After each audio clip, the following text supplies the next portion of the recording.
Hello, testing, testing. Good afternoon, everybody.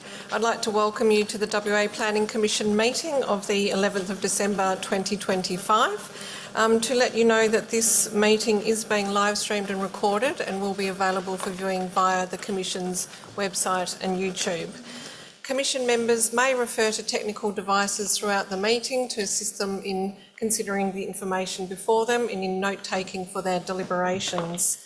I'd like to start by acknowledging that we're meeting on the lands of the Whadjuk people of the Noongar Nation and pay our respects to Elders past and present. Members here today, thank you very much for joining us in person. We have received approximately 100 registrations for this meeting, and it was very important for us that we did come out to an accessible venue for you, given that these are matters of high public interest, particularly with submissions being high with the Matilda Bay development application. We have been able to accommodate all deputation requests that have been made, so everyone that has wished to speak at the meeting has been accommodated through a deputation. I would just add that this is a formal meeting of the WA Planning Commission, and as such certain rules do apply. Under the WAPC regulations, no recording or photographing of the meeting is permitted. We have our formal record, which is being recorded and live streamed, but we do ask you to refrain from taking any photos or video images under regulation. I'd also like to say to you that today's meeting, you will hear things that you strongly agree with, and I'm sure you'll also hear things that you strongly disagree with. You are here and invited here as observers, and we do ask that you respect the formal nature of our meeting. I do notice that a number of you do have placards with you. I do respect your right to protest that has occurred outside the building. Please do refrain from that while we hold this formal meeting. Everyone will have the opportunity to hear the deputations, and we will also be asking questions as we move through the meeting.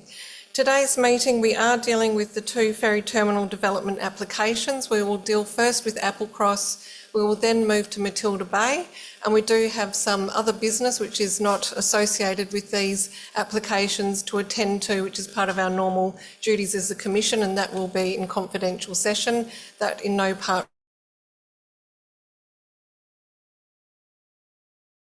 will have any role to play in terms of the development applications that we are. So I'd like to again welcome you all, and I'd like to introduce the commission. Myself, Chairperson Emma Cole. To my left we have Deputy Chair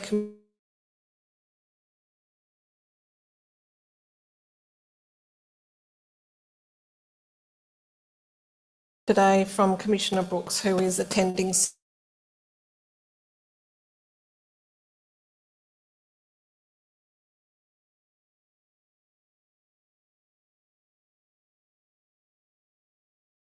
in that Commissioner Heron has been engaged by the City of Melville for planning advisory work in the last 6 months, and this result of this, Commissioner Heron, I understand that you will not be participating in this item and that you will leave the room during this consideration. Yes. Thank you. On the same item, Commissioner Sandry has declared an actual impartiality interest in that Bianca's partner works for the City of Melville, which has provided a submission matter. Whilst they were not directly involved in preparing the submission, some involvement with the issue. For this reason, the interest is considered an actual impartial interest, and I understand Commissioner Sandry that you'll be seeking to leave the meeting on this item. Yes. Thank you. On the Matilda Bay application, I have a declaration again from Commissioner Sandry. A perceived proposal is near but not in the locality. Just noting that the City of Netherlands has not made a submission on this item.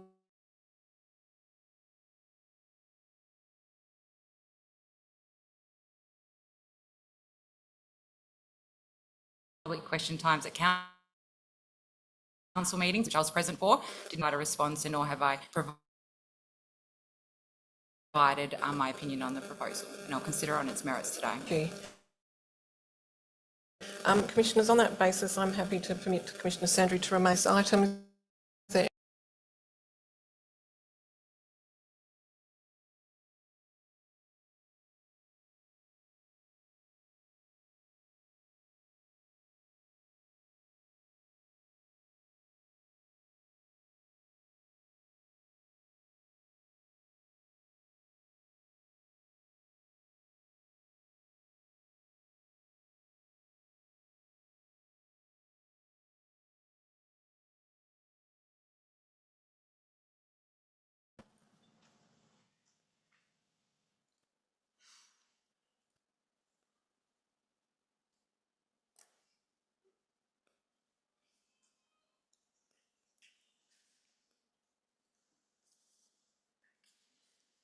Thank you. We're back online. So I was just referring to a declaration of interest from Commissioner Bennett, a perceived impartiality interest on the basis that an employee of CLE Town Planning, of which Commissioner Bennett is also an employee, has published an opinion piece in the West Australian in a personal capacity in relation to the Matilda Bay application.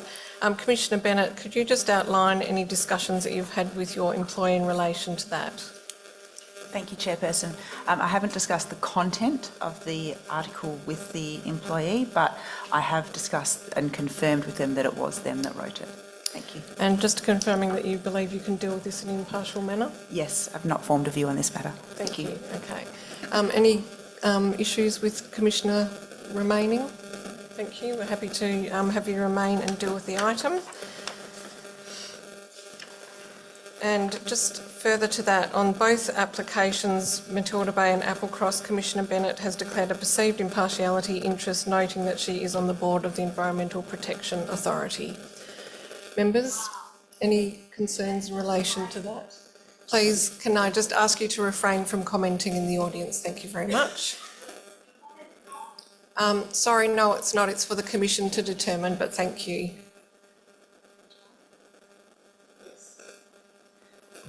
To elaborate, the decision of the EPA to assess is a decision that's delegated to the chair of the EPA, and the matter was not presented to the full EPA board. So Commissioner Bennett has not been part of the decision-making at the EPA. Commission members, does this raise any concerns in terms of your assessment of this being an impartiality interest? No, we're comfortable with that, and it is a decision of the Commission. Thank you very much. Members, are there any further disclosures of interest? Disclosures of representation. I have received one from Commissioner Herron. Commissioner Herron has noted that he has been approached by members of the public in person and online regarding concerns over the proposal. I understand, Commissioner Herron, that you have not commented on the proposal and that you have not been given any additional information to that which has been received by all commissioners. That is correct. Thank you very much. Are there any other disclosures of representation? That's where a Commission member has been approached ahead of the meeting on an item on today's agenda. Just simply the public question times during the council meetings at the City of Nedlands, but beyond that, no. Thank you very much. All right, so we will now move to declaration of due consideration. Can all members please indicate that they've received and considered the agenda ahead of today's meeting? Thank you very much all. And just noting that there have been questions for additional information which has been provided at item 1.5.14 members, and that there will be further and many opportunities for questions throughout the meeting. We will now go to deputations and presentations. We will first take deputations in relation to the Applecross Ferry Terminal development application. That will then be considered and determined by the Commission before we move to deputations on the Matilda Bay Ferry Terminal application. And I'll hand over to Sam. Thank you. Thank you, Chair, and I welcome everyone that's present this afternoon in order to make a deputation to the West Australian Planning Commission, either online or in person this afternoon. If you're appearing in person this afternoon, you will be invited to join the table in front of us here to deliver your deputation, and if you're appearing online, you will be promoted to a panellist to deliver your deputation. You've all been advised of your allocated time to deliver your deputation this afternoon. This will be managed by a timer which will appear on the screen and count down that allocated time. If you do have a presentation this afternoon, this will be displayed on the screen throughout your deputation, and you are requested to advise as you wish to advance the slides. So moving to the first deputation on the agenda this afternoon, as the Chair's highlighted on item 3.1 on the agenda, we're welcoming from the Raffles Waterfront Apartments Strata Council, Clive Pearson and Nick Sharples.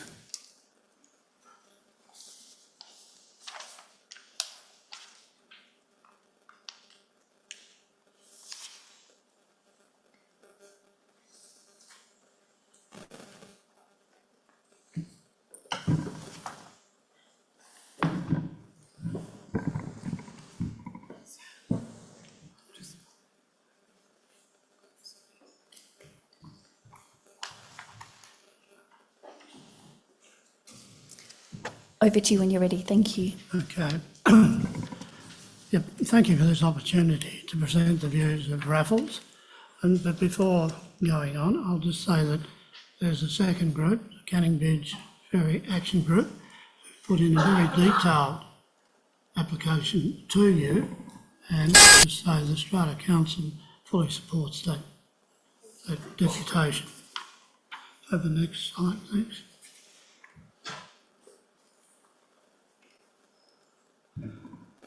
Now, with regard to Applecross, the main people who are impacted by this particular proposal are the residents of Raffles. And I think you need to be clear that here, what's been proposed is very much in your face, and we find it incredulous. This project's been presented to us without any appreciation of what the terminal will do to the residents living in the areas.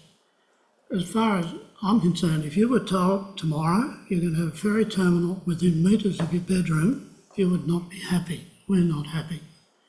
What's more, it's galling to us, is that in the proposals that are put up, there is a second terminal being proposed 200 metres away. Why it's not being put there now is beyond us.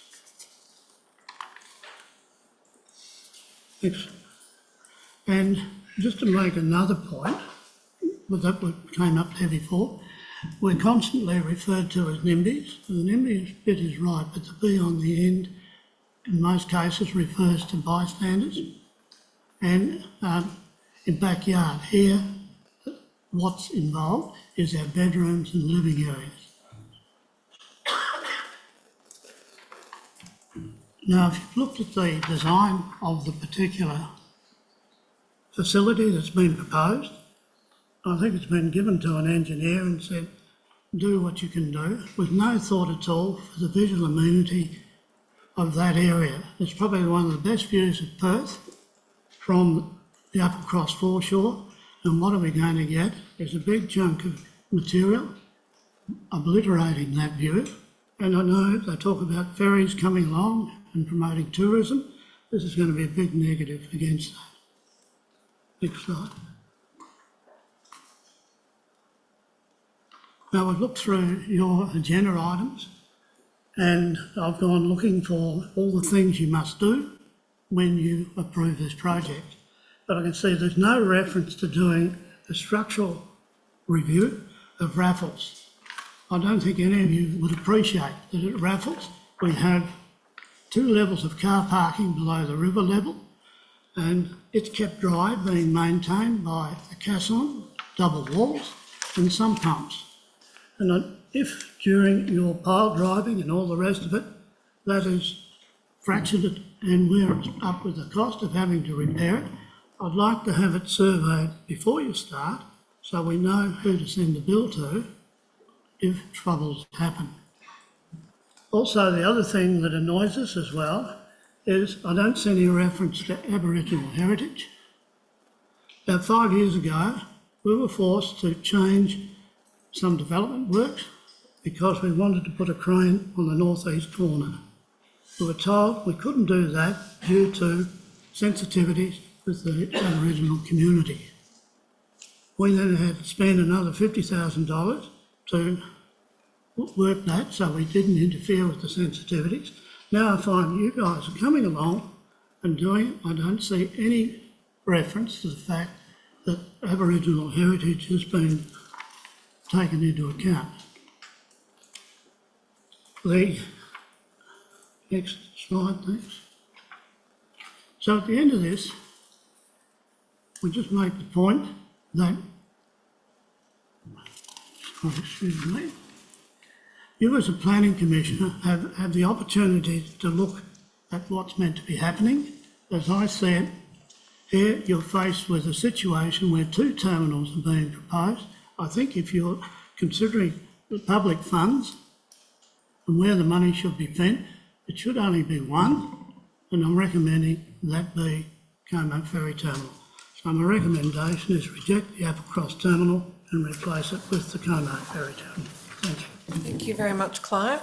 We do appreciate your deputation today, and some of the matters that you've raised we can ask questions about when we come to deal with the item. But I will also just see whether Commission members have any questions of you based on the deputation that you've made. Members, would you like to ask Clive any questions? Thank you very much, Clive.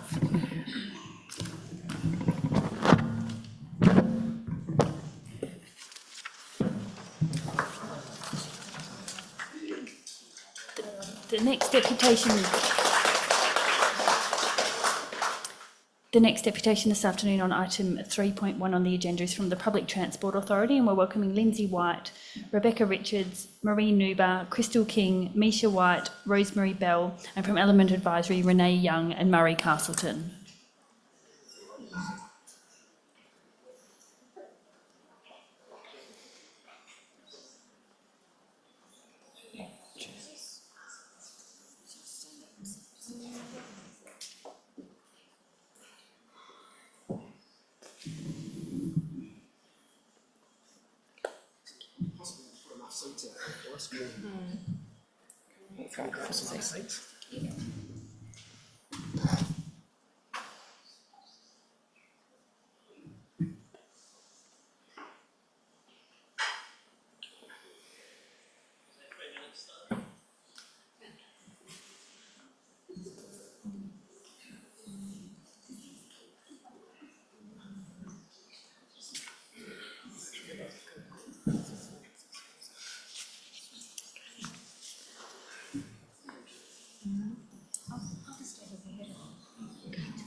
Ready to start? Good afternoon, Chair and Commissioners. Thank you for the opportunity to present this afternoon. So my name is Lindsay White. I'm the Contract Manager for Transperth, overseeing the delivery perspective of the Metronet on Swan Ferry Expansion Project. Here to talk to you today about the Applecross Terminal. Next slide, please. All right, just starting with an acknowledgement of country. So the transport portfolio acknowledges the traditional custodians throughout Western Australia and their continuing connection to land, waters and community. We pay our respects to all members of the Aboriginal communities and their cultures, and to elders past, both past and present. Just wanted to address the significant cultural relevance of the Derbarl Yerigan to the traditional owners of Western Australia, being the Whadjuk Noongar people, and we recognise the significance that this holds, and we can talk more to the... Lindsay, I'm just pausing because I can see there's a bit of concern that you have 6 minutes, and I just want to explain to the audience that this is a combined deputation, that we had a number of deputation requests from the PTA and the consultants, and we have combined it into one deputation, and this is standard practice for the way that we conduct deputations at Planning Commission meetings. Thanks, Lindsay. Next slide, please. So just a bit of an overview of why we're providing these additional services. I won't talk to all the points on the screen. Obviously, the presentation has been provided prior. Just going to provide a little bit of extra context in terms of the requirement for the additional services. Looking at patronage figures, our PTA data shows we've had 148 million boardings across the public transport network in the last financial year, which is actually an increase of 3% on the previous year, and noting that those COVID figures fell to 102 million during COVID time. So we've had a significant increase, and it's worth noting that the existing patronage on the existing ferry services between South Perth and Matilda Bay has also increased. And we've seen that increase about 140% over the previous decade. So in addition to the points on the screen, it's just addressing what we consider to be the requirement to expand these services in and around the river. Next slide, please. Specifically on the Applecross terminal, so on the screen we've got the connections in and around the shoreline, what will be a sheltered waiting area, and a walkway down to a floating pontoon, which was where passengers will board the service. So just picking up a couple extra points as well. So the actual design itself has been designed to a 50-year design life, which takes into consideration sea level rise, tidal patterns, and disability requirements in accordance with Disability Service Acts. The backup charging, which we reference on the screen, there's no new Western Power Works required for this site, and it's just simply a charging unit which will be on the terminal, and it will simply use for backup only at this site. And just in terms of the process from here, with the development applications being approved, it's our intention to release a design and construct contract in the new year, and we'll work with obviously designers throughout that process and stakeholders to progress the design of the actual terminal itself as well. Next slide. So just in terms of the Applecross location, so as you can see on the screen, there's multiple locations that were considered as part of this project, and some additional reasons why alternative locations were considered. It's around the navigational safety piece is that first point. As we've talked about, compliance with the Disability Discrimination Act, the required length of, the depth for the navigational channel. We have actually designed the terminal so that it is in line with the navigational flow of the river, and also to minimise the impacts on vessels departing the actual terminal itself. Noting in the other locations it would be required to reverse, and then from a navigational safety perspective, there is a requirement for the vessel horn to be sound at that point as well. Next slide. So as mentioned in the previous deputation, yes, there is intentions to have a future Canning Bridge terminal. As we've explained during previous stakeholder sessions, it's always been the intention to have 2 terminals in this location. The reason the Applecross one is being delivered now is that the Canning Bridge terminal is not currently funded for delivery, and this terminal can't be constructed while the Canning Bridge bus interchange project is actually being constructed due to constraints with the site. And what we've been advised is lay down locations for the actual construction of the terminal, of the Canning Bridge bus terminal. And the Applecross site actually aligns with the Canning Bridge activity plan, being a premier retail and entertainment destination as well. Next slide. So just looking at the area itself, so a significant amount of work has gone into the integration in and around the terminal to provide that separation of cycling movements and pedestrian flow through the footpath area and also from the terminal connection itself. And we have been doing a significant amount of work with the WA Government Architect and the Department of Conservation, Biodiversity and Attractions to ensure that the foreshore itself is seeing improvements. And we're looking at the conditional approval processes to address any detailed design.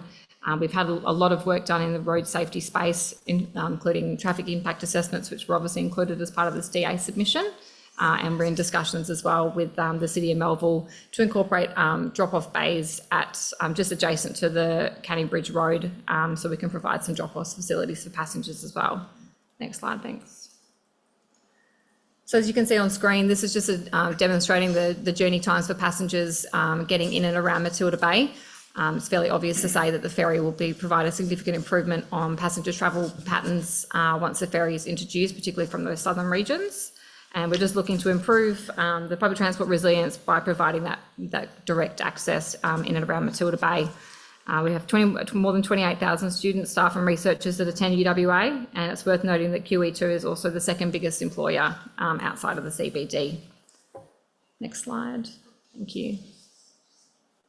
Environmental considerations, obviously as it's been touched on, the PTA did self-refer the project under the Environmental Protection Act with that decision that the referral wasn't required by the EPA, and we will continue to work through that process as part of the considerations for construction activities as well. Next slide. Just in terms of stakeholder engagements, there's been a significant amount of stakeholder engagement which has gone into prior to the submission of the development applications, and those continued engagement sessions will continue once we both get into construction, including this a community reference group which will be set up as part of the process with the design through the design and construct contractor. And last slide. Lindsay, you are over time, but if you could just move to the... Yep, this is our last one. Just in terms of the proposed condition amendment, which was recommended by the agency. So obviously was in and around the bike shelters. So I guess the agency is just looking for a decision on those, on the actual infrastructure to be installed thereafter so that we can monitor active transport users for the ferry service itself. Thank you. Thank you very much for the deputation. I'm sure there'll be questions of you. If I could just maybe start with that condition that you're seeking, 18 months. Obviously, the recommended condition says that upon commencement of operations, you'd be having the bike shelter in place. Could you just outline why you need the 18 months to have that bike shelter? Sure can. So based on our STEM modelling, it has taken into consideration that active transport. So based on that modelling, it's got an indication that 81% will be active users. So that incorporates both people using bikes, e-bikes, scooters, and also also walking to public transport. So I guess we're just seeking the opportunity to monitor these patterns so we can appropriately put the right infrastructure at the terminal.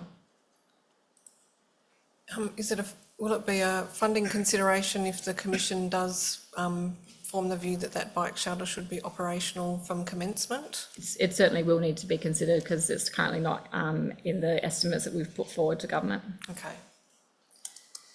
Commission members, opening to you for questions. Commissioner Lakey. Thank you, Chair. The previous deputation mentioned about Heritage Aboriginal review and consideration. I wonder if you could respond to that, please. Sure.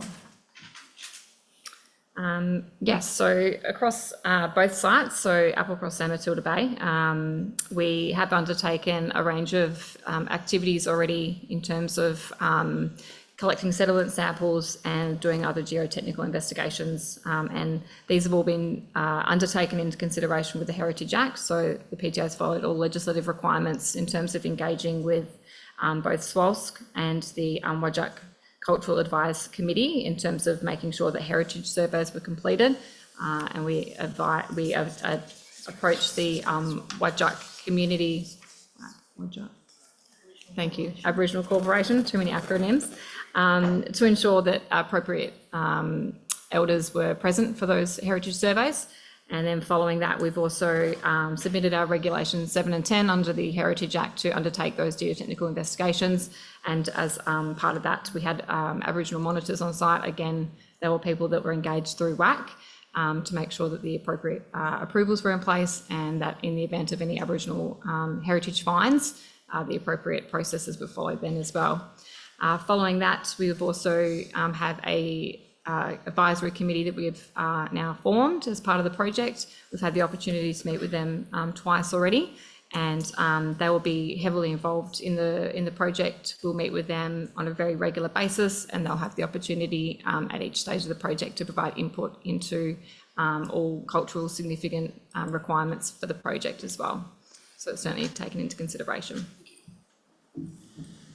Commissioner Shears, thank you.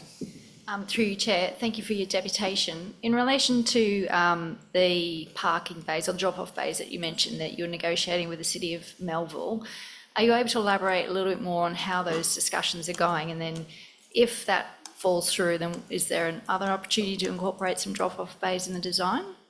I might pass to Rebecca if you want to speak to that one. Thank you for the question. Yep, so we are currently working with City of Melville officers around where we can provide a drop-off bay, making sure that we provide obviously an Acrod bay as well.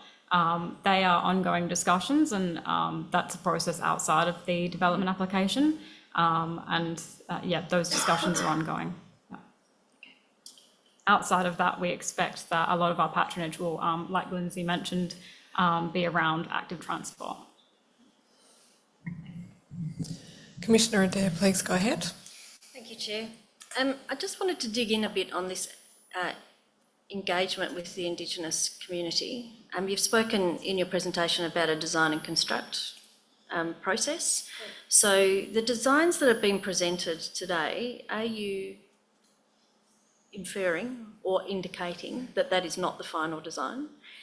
And then beyond that, I would like to know, was there any consultation, or has there been, in the location of the terminals being worked out with the Indigenous community, and what involvement they've had, if any, in the design process? Sure. So in terms of the design, as it currently stands, they are concept designs or 15% design, so they will be used to go to the marketplace in terms of seeking a suitably qualified contractor to deliver the works. And that will include having appropriate designers engaged who will continue to work with us and the government architect on finalising the design. So that's the first part of the question. So they're not I guess they're an indication of the functional requirements needed for a ferry terminal and the structural requirements around supporting the infrastructure. And that has to take into consideration as well the weight of the vessel, displacement of water and things like that for the actual structure itself. So we've had consultants on board to provide that marine structural advice to the PTA, who's predominantly been leading that concept design process. So in terms of the second part of your question, In terms of the determination, we considered through the environmental investigations that were done and through that heritage process and that approval process. That's, I guess, our mechanism through those appropriate channels to ensure that that engagement occurs, and through the approval of the Regulation 7 and 10. And then as we move into construction, it'll be our application for our Section 18 works, which is the main construction activities, and then there'll be the appropriate heritage processes through that approval process as well. In terms of the design elements of the question, we will take those designs to our advisory group, and they will have input and decision-making into the final design from more of an aesthetics perspective. Obviously, there are those structural requirements and those functional requirements that are needed for a ferry terminal, and so they will have input at that point. And the PTA is engaging a public art coordinator to oversee both construction activities, so for the PTA and the Department of Transport and Major Infrastructure, and that public art coordinator will be responsible for engaging suitably appropriate Whadjuk Noongar artists to provide input into what will be public art across both the landside and the terminal infrastructure as well, and that will get taken back to that advisory group for their consideration. Chair, if I may have a supplementary question. So was any consideration given to putting in two separate DAs, like a forward works DA or development application for, like you said, the technical things that actually are there to support a ferry terminal, as opposed to the actual structure that goes on top of it, which clearly at 15% leaves a lot of room yet to be gone through, and also a lot of consultation. So was any consideration giving it to doing two DAs, which is not unusual for forward works versus? No, there wasn't, and that's based on the timelines provided from the state government in terms of the services being operational by the end of 2027. Members of the audience, can I just please remind you that this is a formal meeting of the WA Planning Commission. You're invited here as observers. I will not accept any calling out. If you continue to, I will ask you to leave the meeting. Please be respectful. Really respectful. There are very strong feelings about this. I understand that, and I'm not going to debate this with you. Please, can you be respectful of the meeting? You did have an opportunity to provide a request for a deputation. If you're on the deputation list, then absolutely. If you haven't done that, then you are here as an observer.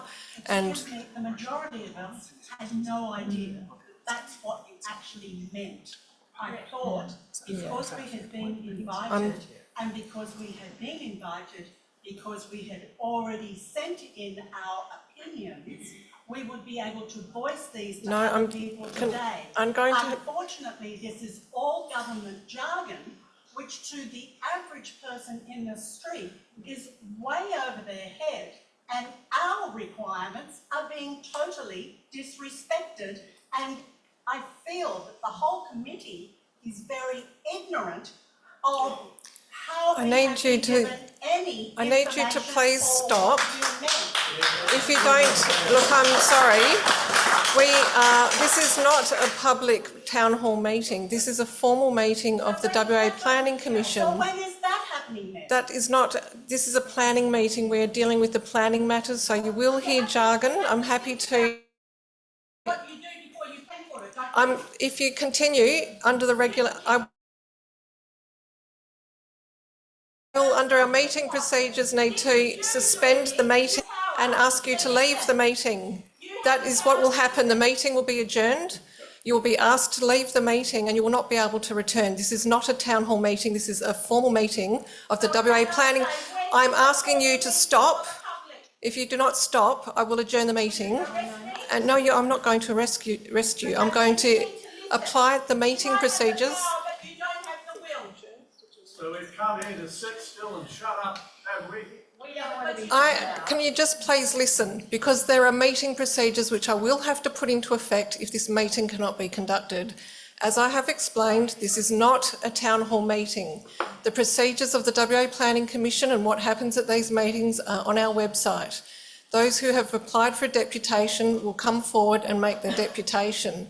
This is not an engagement session. This is not a protest meeting. This is a formal meeting, and if you cannot abide by that, I will have to adjourn the meeting. I will have to ask those who are calling out repetitively, who are not listening to my requests to cease, to leave the meeting. And then we will come back and try to continue the meeting. And if we cannot, because of interruptions, we will then have to cease the meeting and hold it at an alternate venue. We have come out here in good faith to hold this meeting in the public for you to observe. But if we cannot attend to our business today, we will no longer have this meeting and we'll have to take it back to our normal meeting room. And that will happen quickly. So I'm sorry, I'm looking to you because you are continuing. I'm going to have to, I think we're going to have to adjourn the meeting. I'm not prepared to debate this anymore. I do need a mover and seconder that we adjourn the meeting due to disruption to the meeting. Thank you, that's been moved and seconded. Is there any dissent? Thank you, we're adjourning the meeting. We've adjourned the meeting, so we'll have to resume in 15 minutes. Thank you.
Members of the public, we have had to adjourn the meeting due to disruption to our meeting. If we do need to adjourn again, we have determined that we will meet tomorrow in our standard meeting room at 140 William Street in the city. So I do ask that you please observe respectfully and quietly, otherwise unfortunately we will have to adjourn the meeting and hold it at a different location. I have been part of many meetings with the Commission where we have dealt with matters that are of high public interest, where emotions are running high, and I have not had to adjourn a meeting before. So I do understand and respect that you feel strongly about the matters that are being discussed in the room today, but I do appeal to you to please respect the meeting, which is happening in accordance with WAPC regulation and meeting procedures. This is, as I mentioned, a meeting of the WA Planning Commission at which you have been invited to observe. It is not a town hall meeting. If I could please rely upon you to respect that, then we can continue the meeting and we can complete that as planned here today, hearing from the deputies. Thank you very much all. Members, we were in question and answer with PTA and the consultant team. Are there any further questions? Commissioner Hall. Thanks, Chair. Thanks for your presentation. The first deputation talked about some of the potential impacts to people in bedrooms in the raffles. Just interested to hear if those were picked up through the engagement process and what's been done to mitigate those. Yes, so the PTA and the Department of Transport Major Infrastructure have held various stakeholder engagement sessions and specifically engaged with the occupants in the Raffles apartment block.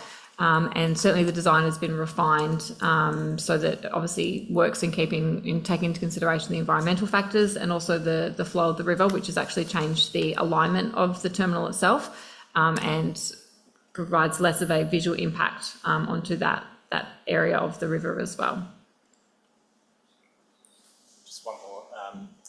In your presentation on page 7, there's a blue line over the existing jetty. So I'm just interested to understand, will that existing jetty be part of this proposal, or how will that work in connection to what's proposed? So just so I'm clear, is that the Upper Cross Terminal location page in terms of the presentation? Would it be possible to have the presentation? Page 7 of your slides. Area integration. Oh, area integration, thank you.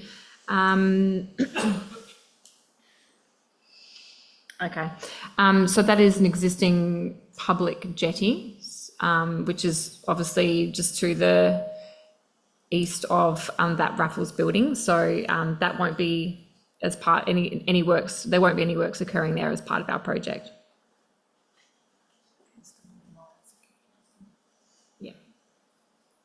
Thank you. I might just also continue with that line of questions in relation to the deputation that we heard before you from the Raffles waterfront residents, and there was reference to consideration of the basement car parking and construction impacts. If you could talk to that, and also there was talk within about the proximity to bedrooms and living areas. So if you have an idea of distance to bedrooms and living areas, that would also be helpful. Perhaps, Sure, no problem. I don't know if that's something Murray would have from a planning perspective, but thank you very much. Thanks, Lindsay. And I can answer the first part. So in terms of the concerns around the structural integrity of the building, the project has committed to undertaking dilapidation reports of the apartment block and any other building areas around for residents that have concerns around those matters. So that report will be done prior to any construction activities.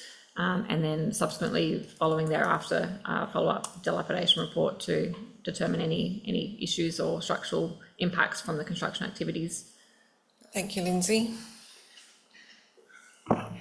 Through you, Chair, look, I'm going to have to hazard a bit of a guess here. The first, perhaps coming back to Commissioner Hall's first query, the relationship between the Raffles development and the terminal location is actually separated by a public reserve that already accommodates a shared path.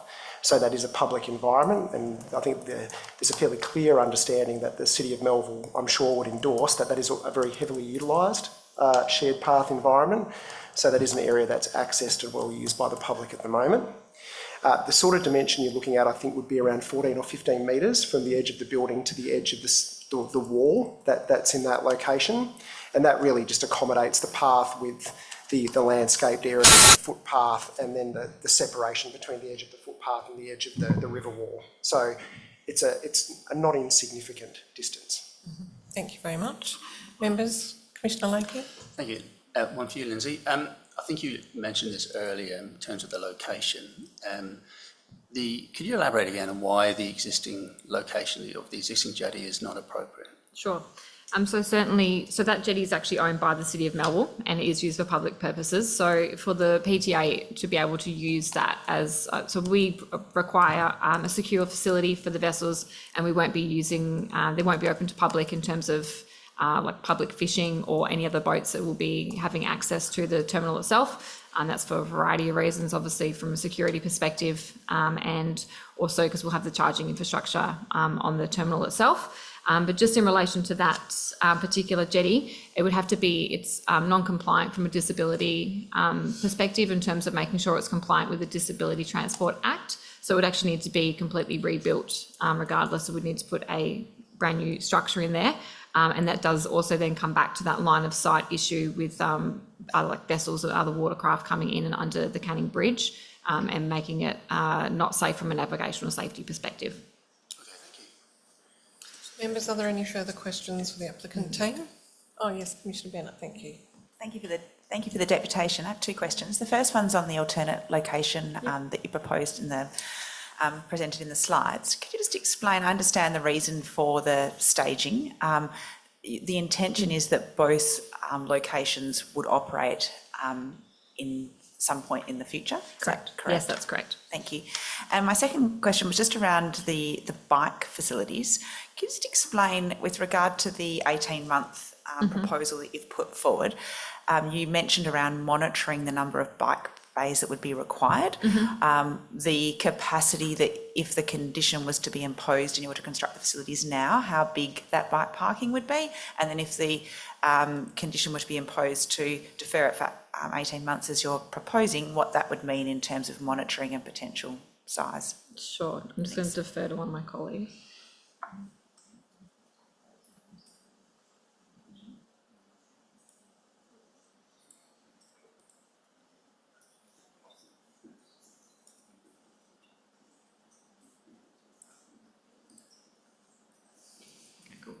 Thank you. So in terms of putting in the infrastructure now, we'd have to make assumptions in terms of what we estimated that the footprint would be required, because it hasn't been included as part of the design to date. And so I guess future-proofing it, we've got the opportunity to then monitor that patronage in terms of what is considered, I guess, more of the active mode in terms of the 81% modelling that's been determined. And then we've also looking at it from more, we'll have capacity on the vessels for bikes, and so it's about understanding who will be leaving the bikes at the terminal or taking them on board to travel through to either Matilda Bay or Elizabeth Quay. So it's about those monitoring those activities. Thank you. So just to be clear, the size of the bike facility, if the condition was to be imposed and constructed now prior to commencement, hasn't been determined Correct. yet? Yeah. Thank you. Members, are there any further questions? Thank you very much for your deputation.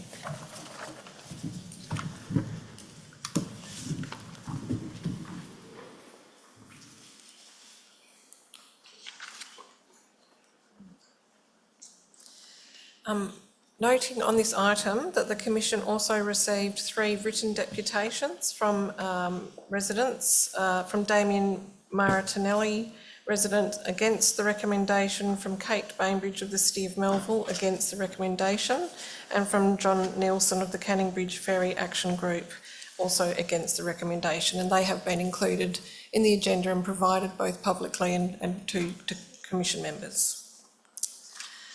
So we will now move to consideration of the first application, the development application for the Applecross Ferry Terminal, and in doing so we will invite officers of the Department of Planning, Lands and Heritage forward who have provided the report to the Commission so that the Commissioners may ask questions.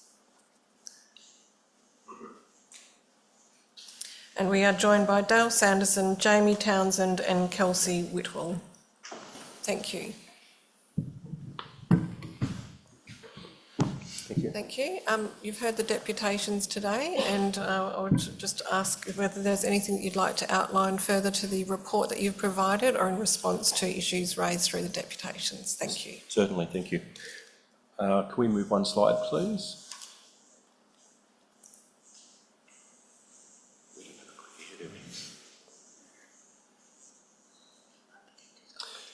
We just provided these images just to help. I think they're helpful as an introduction. The one on the left has the new ferry terminal superimposed on an aerial image.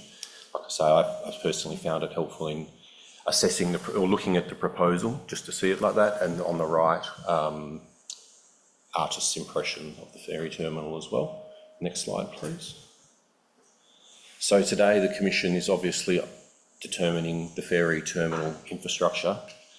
It's important to be very clear the options for other ferry terminal locations are not on the table. It's not a matter that we have the ability to assess, and it's not a matter the Commission has the option of considering.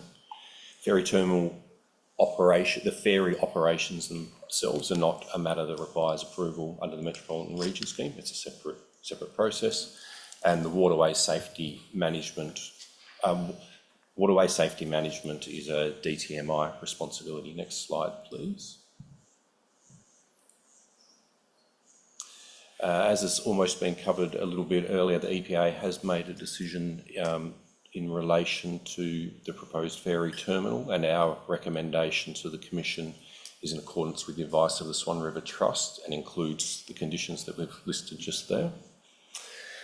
Before I pass to Kelsey to talk to some of the detail of our assessment, the only other thing I'd add is, from my perspective, it's important to remember the use of the Swan River's evolved over a long time, over decades and decades and decades, and it will continue to evolve. It's entirely appropriate for a public waterway to be used for public transport, especially in a city where we enter the city under this specific location where we need to continue to move towards increased use of public and active transport.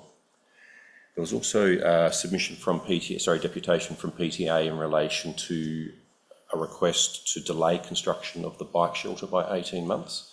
The department's view is that the demand for a bike shelter will be there upfront from day one, that we'd like to avoid risk generating more car movements to the ferry terminal locations, and it's important to establish patterns of use upfront. So that's why we've imposed a condition recommended, or the specific wording of the condition requires that to be built upfront.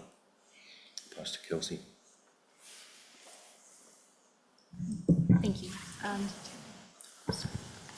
Thank you. Next, please. So in summary, as seen on screen here, there was public consultation undertaken as part, as required under clause 41 of the MRS, and through a various range of methods to communicate both to users of the space and residents. For the Applecross site, there was 71.5% of respondents were support with changes of the terminal. This includes residents, business owners and workers who responded. Next slide, please. So some of the key issues raised both in the public submissions and by various state agency referrals included visual impacts, environmental impacts, parking, access and connectivity, heritage and cultural significance of the site. From these key themes and the recommendations specifically of the referral agencies, a number of conditions were prepared to address or otherwise mitigate some of these impacts. These specific conditions are set out in the report recommendation and include things such as further refinement to design with ongoing advice from the Government Architect of Western Australia. And the imposition of the Swan River Trust environmental conditions in full as required. As noted by the proponent in their presentation before, they're separate to the DA itself. There are ongoing discussions between the proponent group and the city in respect to modifications or provision of separate parking bays, noting the Applecross site does not, the DA itself does not provide any dedicated parking, as well as I understand it, there are also ongoing discussions in terms of future changes to bus routes and stops within the area to again address some of those raised concerns in terms of the distance travelled between modes of transport. Finally, as raised in one of the deputations earlier, there was a concern that there was, in terms of vibration damage to adjacent buildings. Although not explicitly listed in the recommended conditions and advice list, it is understood that a dilapidation report is generally required under a construction management plan or construction environmental management plan. Should the Commission resolve to approve this development application, it can be explicitly stated in that advice note or condition that a dilapidation report is required as part of that management plan. Thank you. Thank you very much. Does that conclude the presentation from officers? Thank you. Members, over to you for questions of the officers. Commissioner Adair. Thank you. This goes back to the question that I asked of the PTA as well. So we're at 15% of design at the moment. Can you explain if there is a mechanism whereby if there is substantial change to this development application, should it be approved, what would trigger it coming back for reconsideration, if any? There is the opportunity for the applicant to lodge, I can't remember the name of the form, but to lodge Dale, you might just need to lean a bit closer to the mic. There is a process, there's a Form 2A process where new plans can be lodged with the Commission for assessment and future further determination. That's not an uncommon process. Yes, just so for clarity for everyone here, so what would trigger that? Is it a substantial modification to the design or the location for some reason or something like that? Certainly location and a substantial change to the design, yes. Thank you. Members, any questions? Commissioner Bennett.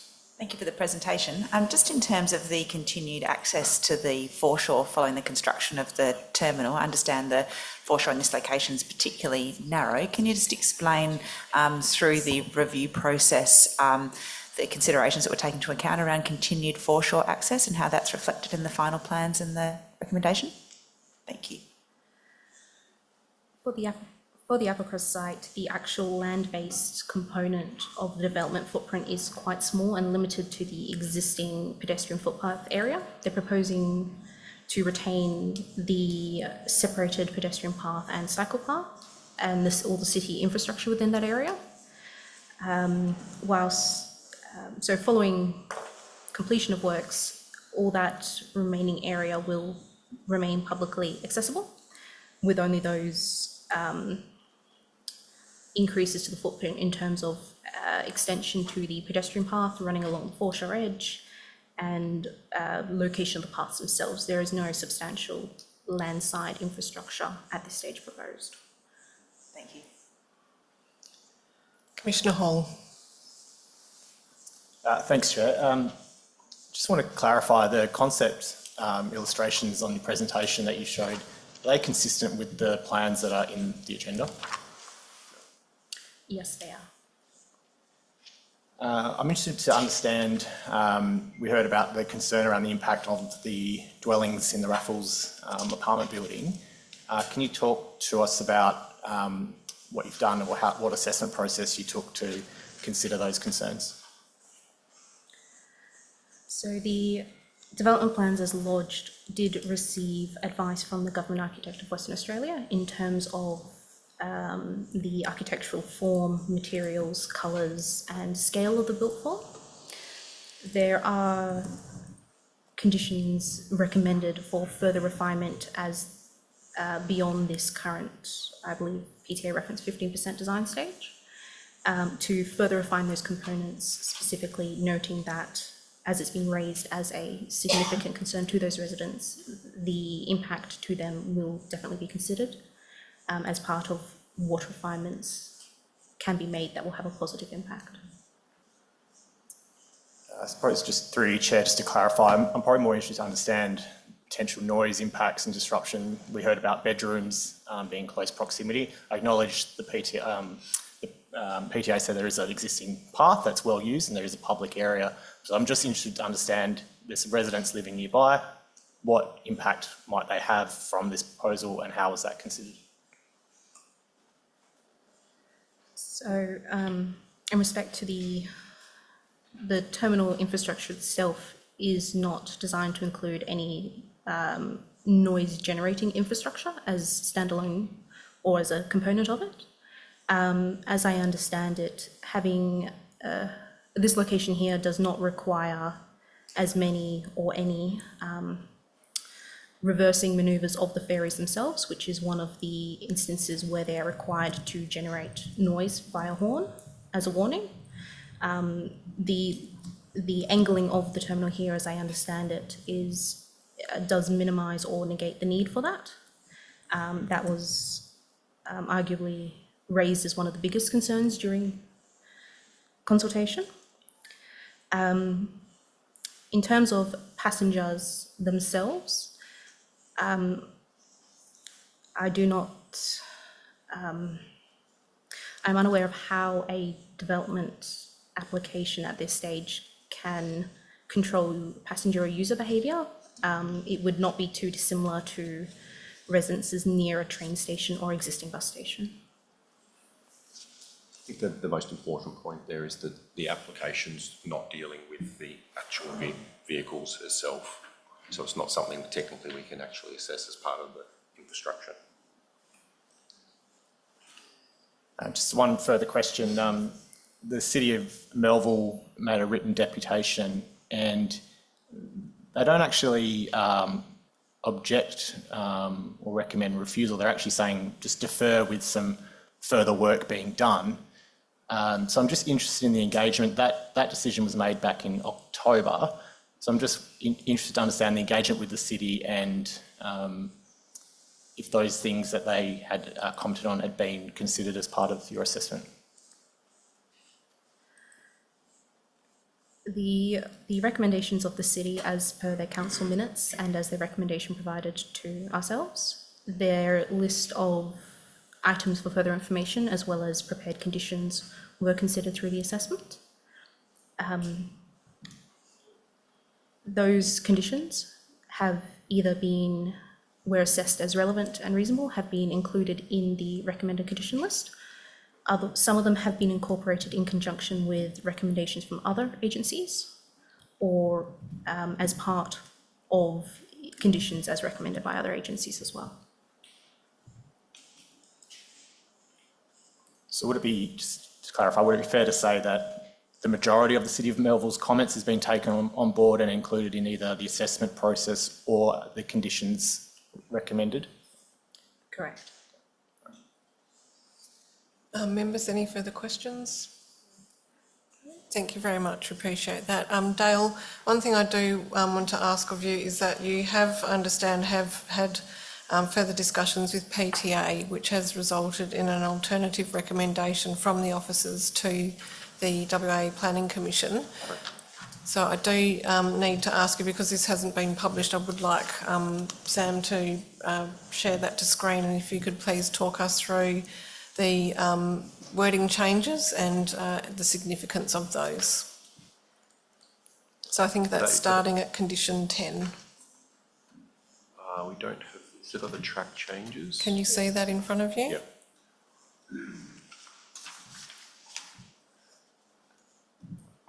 Sorry, Councillor. Dale, do you want to make any comments just generally about the nature of the changes? The nature of the changes is they were very minor. Very minor, Yes. yes. There was, as I said, PTA did request change to the condition requiring construction of the bike shelters. And that was a substantial change, but we haven't agreed to that change, the 18-month deferral. But I just, because this hasn't been published, I will need you to go through them, please. Thank you. Happy to go through. Thank you. So the change requested to condition 10, 11 and 12 on the screen now are to clarify which portion of work these conditions would relate to.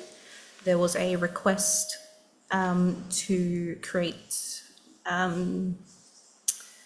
separation between some of the conditions to indicate if it is related solely to the landside works or the waterside works.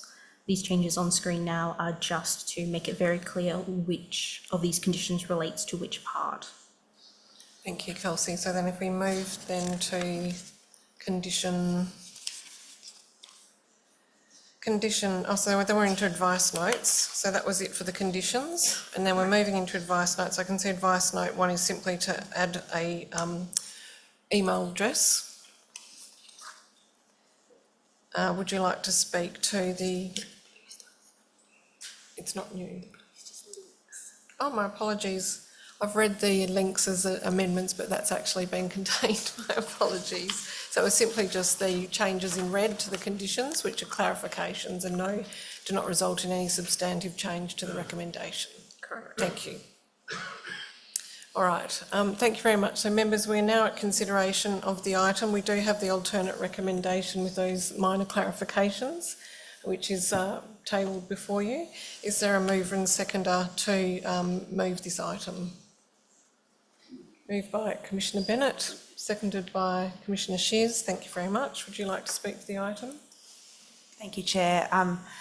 Thank you to the officers for the report and the presentation. I appreciate the deputations made today, and I've reviewed the material closely and the deputation material provided.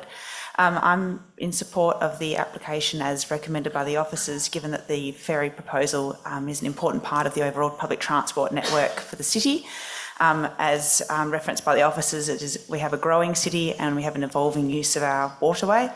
I understand the staging that's been spoken to in relation to a potential second terminal, which is not part of this application that's before us today. And there are a number of other approvals and referrals in relation to other matters that are to be determined by other authorities, which are not before us today as well, and appreciate the officers' advice in relation to this. The importance of the continued foreshore access is critical, and this has been considered in assessing the application with, as the officers have discussed, very limited landside infrastructure. I also acknowledge the proximity to the Raffles existing residential dwellings, and acknowledge that today we are considering the ferry terminal infrastructure, not the operation of the boats on the water, which is a separate matter to be considered by other authorities. So I do support the active transport to the proposed ferry terminal location, and support the officers' recommendation to continue to require early provision of bike facilities at the site, and wish to move the motion on that basis. Thank you. Thank you very much, Commissioner Bennett. Commissioner Shears, do you wish to comment? Yes, through you, Chair. Just briefly, following on from Commissioner Bennett, I'm of the same view. I do think this is an important step in broadening our transport network. I do think the concerns raised today and through the public consultation process is very valid and important considerations today that we have looked at in detail. I do think that the conditions that are put on and recommended by officers do address those concerns. And I'm happy to hear that there is going to be a dilapidation report undertaken as well, because I think that's an important aspect. Similarly with regards to the bike shelter, I do think that's something important that is done up front. I think this is a public transport project.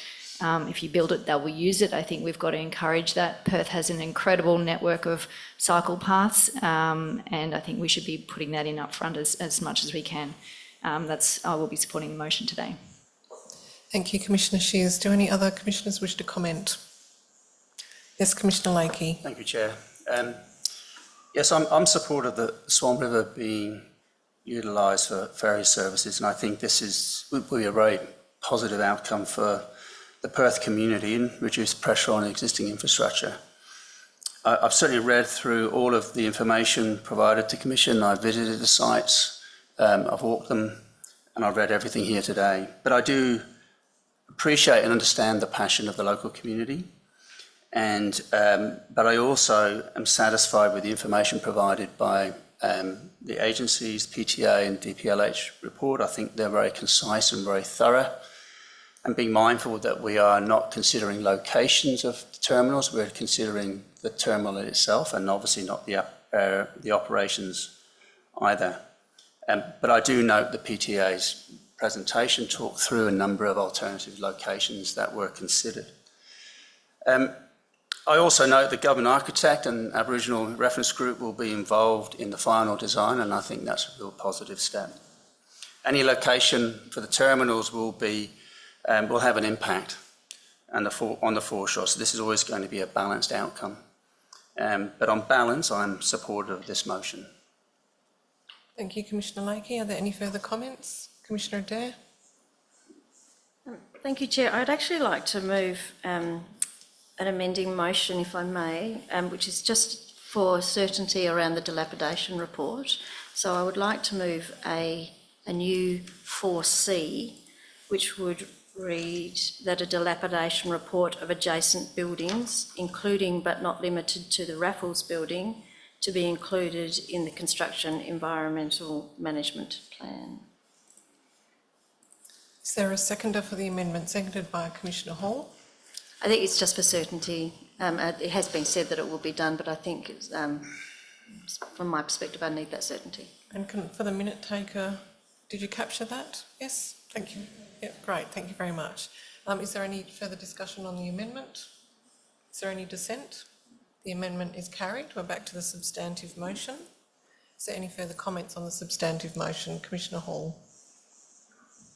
Thanks, Chair. I think it's been a thorough process and assessment. I am pleased to hear and see that the City of Melville, their comments have been taken on board and considered and integrated into the recommended conditions, so that's pleasing to see. Thank you.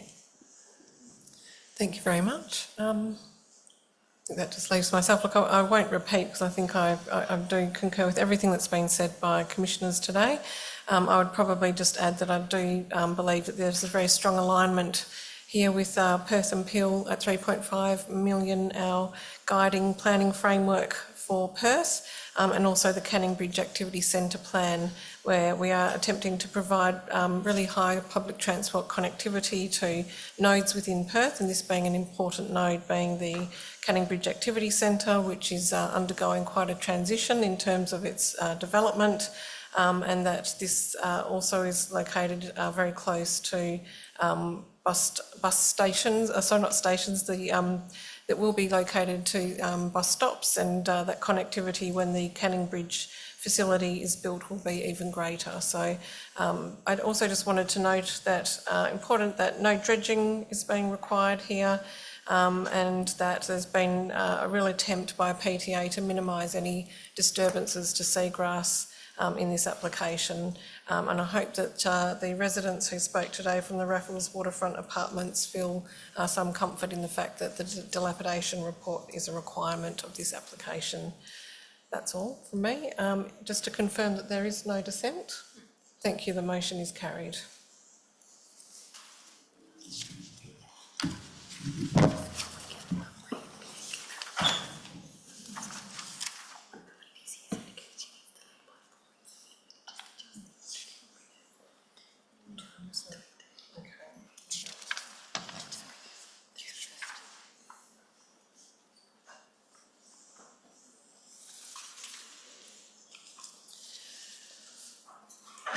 We will now move to deputations on item 5.1 on the agenda, which is the Matilda Bay Ferry Terminal. We'll just be adjusting the order slightly this afternoon and moving to item 4.12 on the agenda and welcoming Katie Mason forward to deliver her deputation.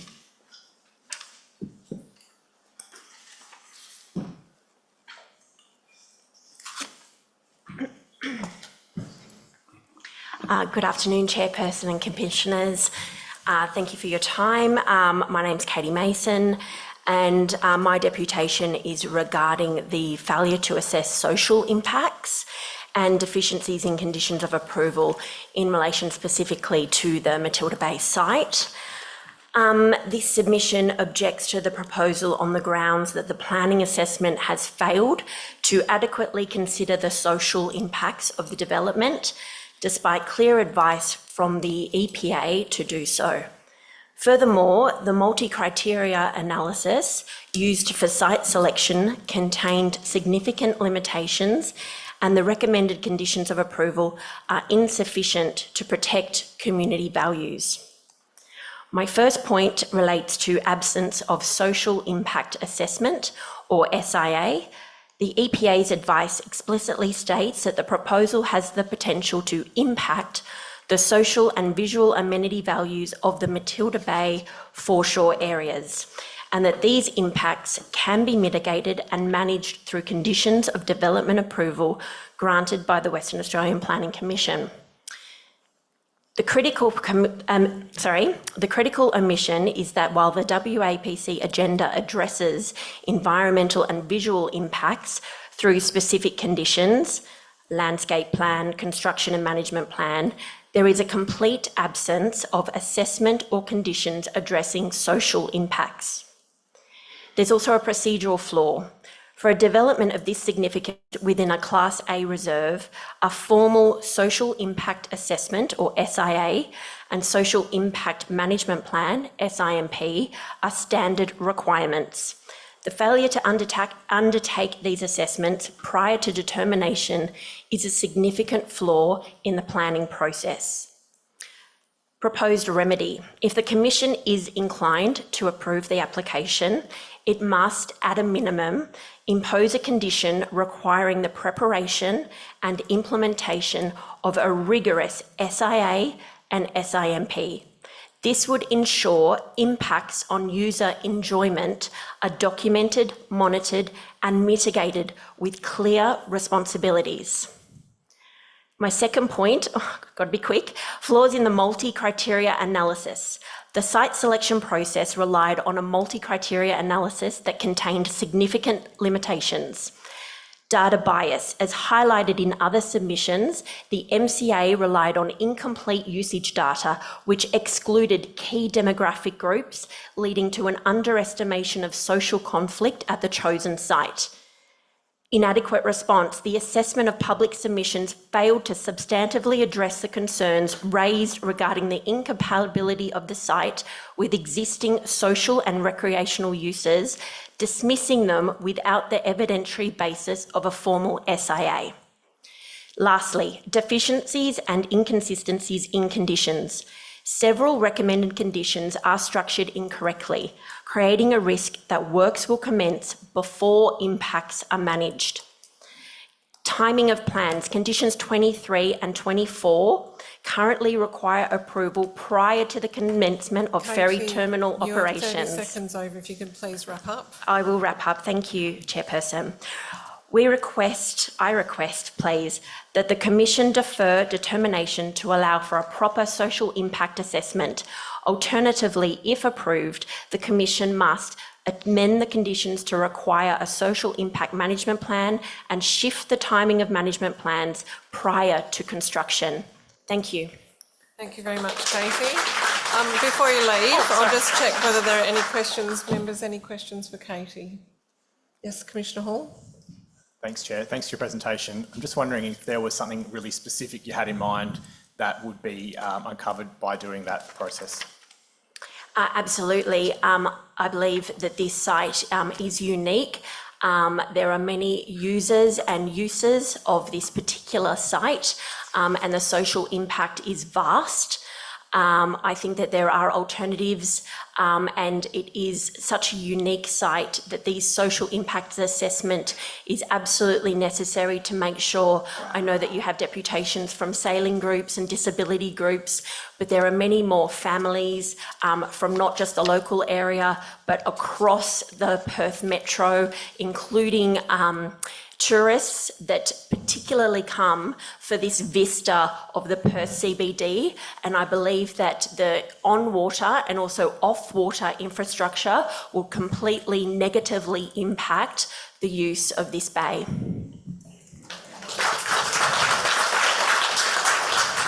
Any further questions, Commission members? Thank you. Thank Thanks, you. Katie. The next deputation is from Maureen Frankham and Dr Judith Nash.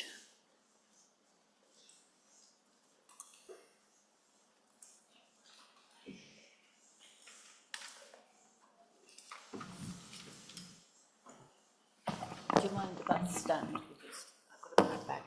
That's absolutely fine. Yes, of Thank you. course. Good afternoon, everybody. Hi. Can we start the time conferring? Thank you. Do you want to reset?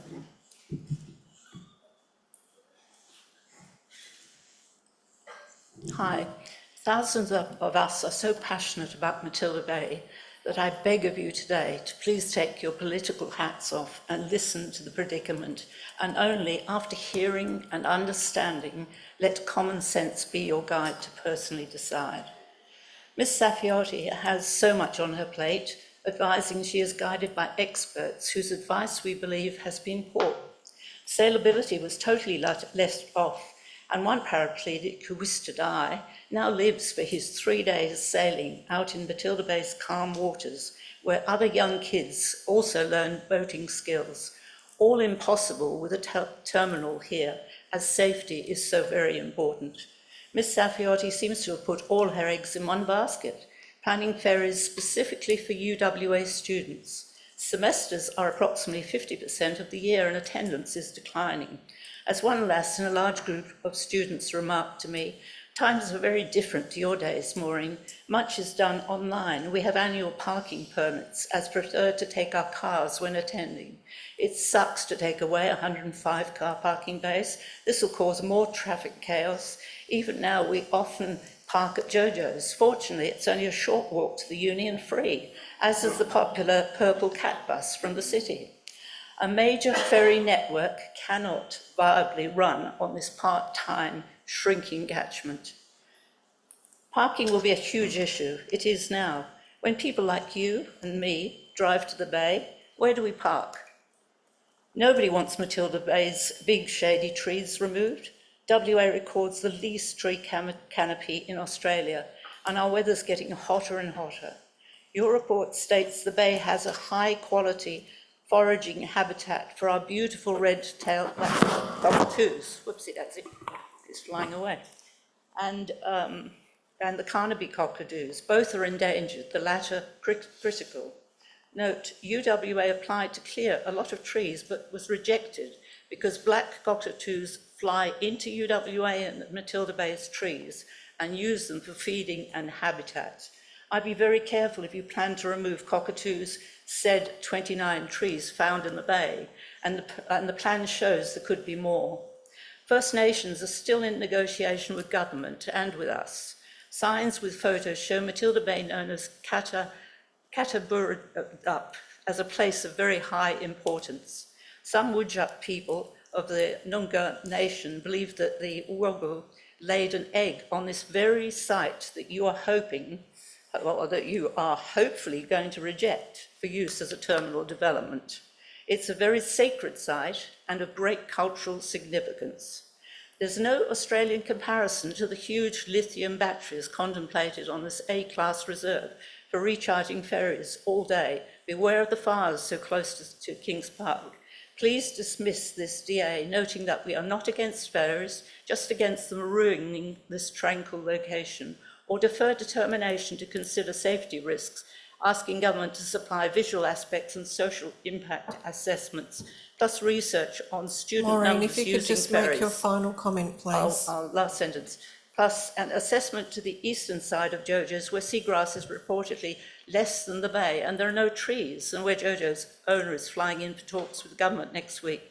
We look forward now to openness and transparency, including the business case, operational aspects, and the impact of ferry movement.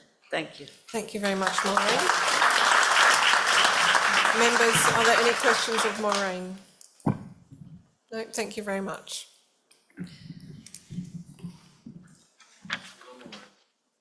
The next deputation is from Dr Neville Binning and Ellie Flower.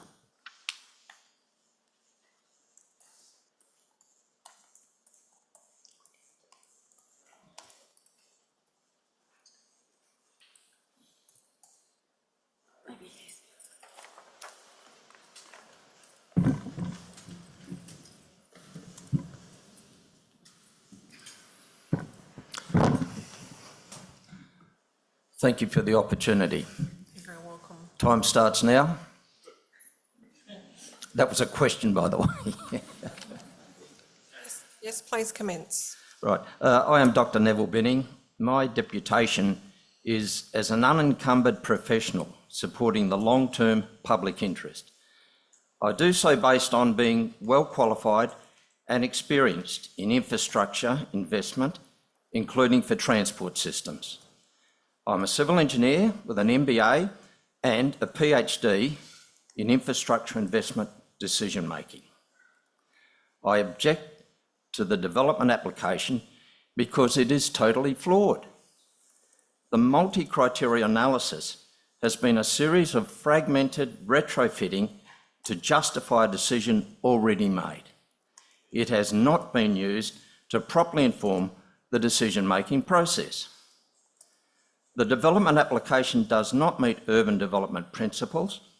Also, it assesses the built works in isolation from operational aspects, which is blinkered and inappropriate. This issue should have been included in the initial analysis of options. The flaws in the development application are the result of decision-making biases of the WA government. These biases are well proven and common. These include commitment bias, that is, avoiding admitting an error; confirmation bias, that is, selectively using erroneous information; anchoring bias, that is, persisting with initial inadequate information. Dr. Binning, just to remind you, this is a planning meeting, so we're very interested in the planning matters rather than your thoughts on bias. It's not really relevant to the matter before I have read us. all of the information provided, including your charter, to be independent and to Yes, protect we the are public independent. interest. That's absolutely correct. Yes, we're on the same page in that regard. That is a stated fact, and it doesn't, that is the role of the WAPC. I'd like to continue. The best way ahead is to address the egocentric decision-making that underlies the biases of the WA government. This can be achieved. Dr. Neville, it's not for us to sit here and listen to things that are not relevant to planning. I don't have a view on what you're saying. I'm just saying that it's not relevant to us, and quite frankly, it's quite disrespectful. And I would ask that you stick to the planning merits of the application. The reason we've got here is essentially putting forward to the Commission. The reason we've got here is through flawed decision-making. If I can continue, this can be achieved, meaning the egocentric decision-making that underlies these biases. This can be achieved by following detailed, structured processes, inclusive of identifying all alternatives, of ensuring that correct information is analysed, that costs and benefits are appropriately weighted. This will serve to eliminate the decision-making biases. A fresh, unbiased assessment of the ferry terminal location is in everyone's best long-term interest. I conclude that no amount of conditional approval can adequately mitigate the flaws inherent in the development application. I therefore recommend that the WAPC reject the development application. Thank you very much. I'll see if there are any questions of you. There are no questions. Thank you for your deputation.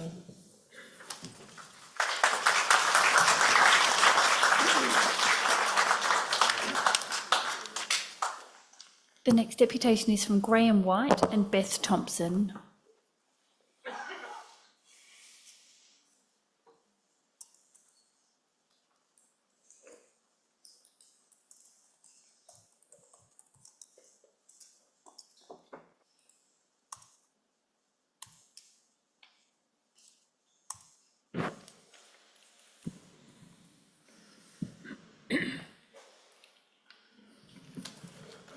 I thank the Commission for this opportunity to address the proposed design and location of the ferry terminal in Matilda Bay.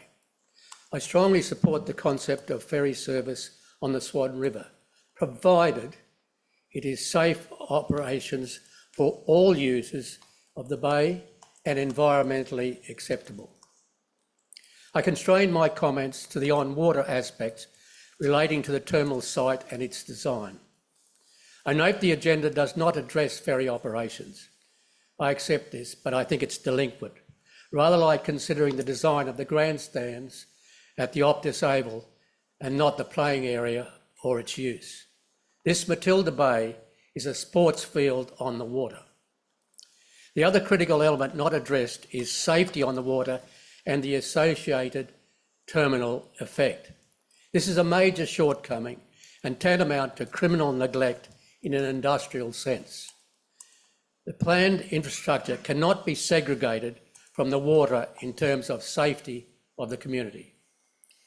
I turn now to Sailing for the Disabled. I represent Sailing for Sailability WA as a co-founder 25 years ago and principal for this program, which caters for, integrates and includes people of all ages and levels of disability. I prefer the term ability. My credentials to address this issue include 40 years of driving, designing and maintaining ships and smaller powered craft on all oceans of the world, on many inland waterways, from under the Arctic ice to the Southern Ocean. In latter years, I have been involved in shiplift and marina design and construction. I have witnessed multiple deaths on water stemming from the neglect of safety. I also sail and involved in coaching. This bay is defined as a confined waterway under coal regs. I have not witnessed a port or inland waterway in any part of the world where the proposed terminal site so fails to address safety. The presence on the bay of a mix of 25-metre ferries, undisclosed speed profile, with children aged 6 to 14 learning water safety, we're not good at that in Australia, people with disabilities and others of the public in small non-powered craft is a current fact. Safety of humans must be a critical component of planning and design of this project. The refusal of the Minister for Transport and Sport to release a safety audit report commissioned by their department is undemocratic and destroys the effectiveness of the river stakeholders reference group. Neither Sailability or any other user of these waters of the bay were consulted on their operations visited by the auditor. However, we are led to believe that it was on the basis of this secret audit report that the Matilda Bay site was chosen. Graham, if you could make your concluding statement, please. Thank you. This is a fundamental flaw in the planning of this project.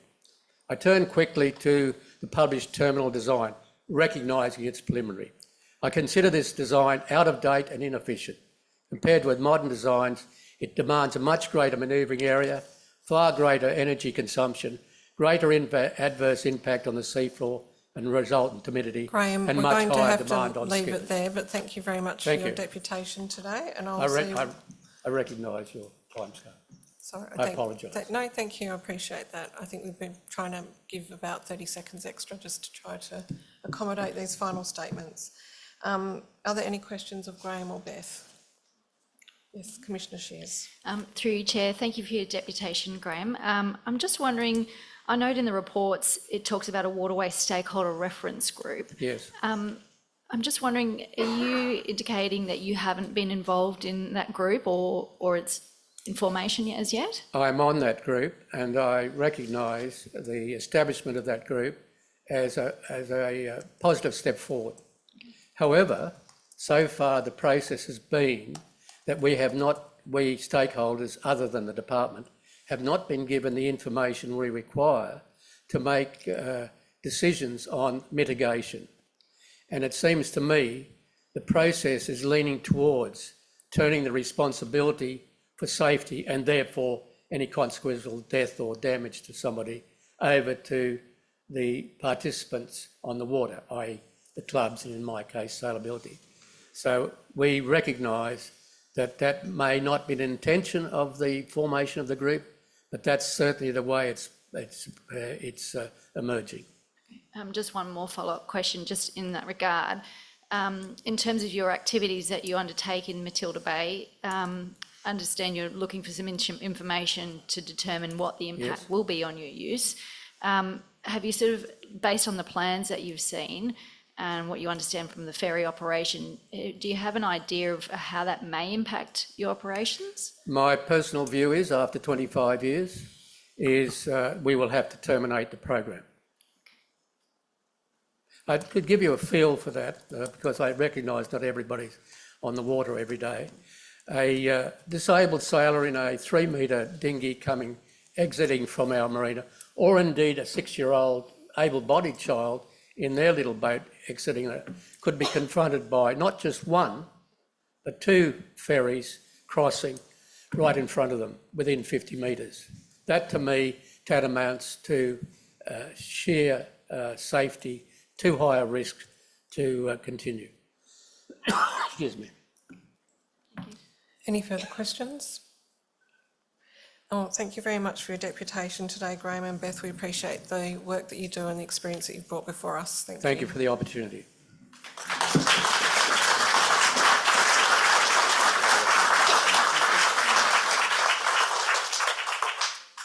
The next deputation is from Judy and Mel Wilson.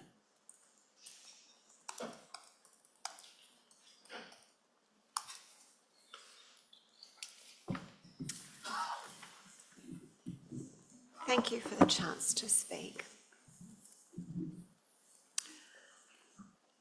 What I'd like to do is address the upgrade of the toilet and demolition of the old toilet block for the proposed ferry terminal. DBCA advises they have 7 sites available for hire in North Matilda Bay. Each can cater for 200 people. These areas are available for weddings and special family gatherings. They state there are toilets nearby for their promotion. This is in addition to the families who use Matilda Bay for Christmas Day, Mother's Day, Father's Day, Australia Day fireworks, and just enjoying the bay.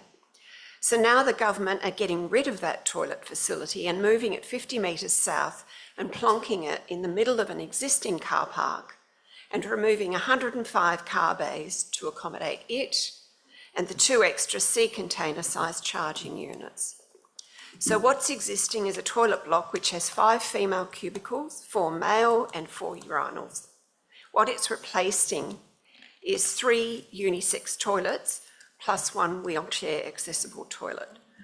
Basically, it's a tin shed, which is a mega powered charging station for quick charge ferries surrounding the toilets.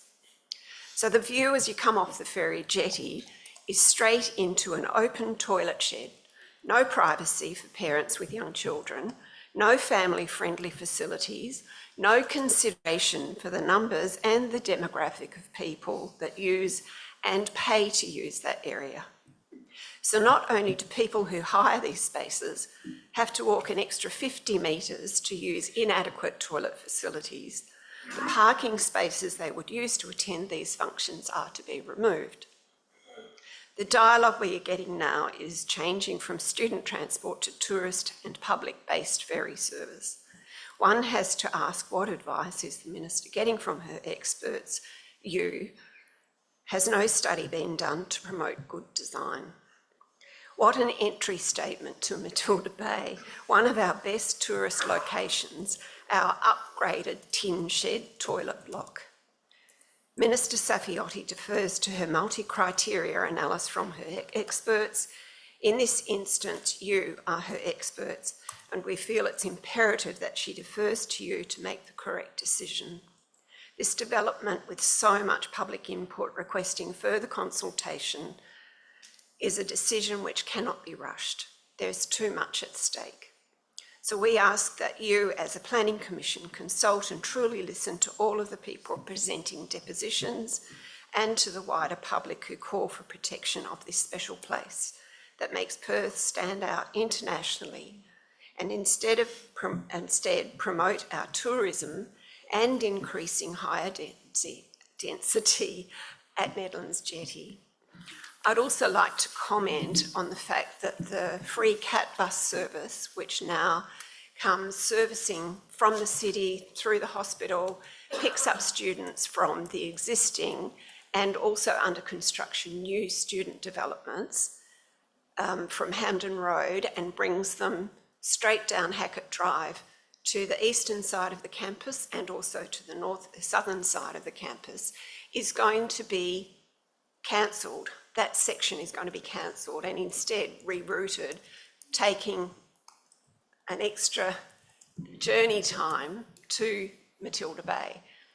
Thank you very much, Judy. We can speak to PTA about that issue when they come back to address us on this item, but thank you very much for your deputation. Are there any questions, Commissioners? No? Thank you very much. Thank you.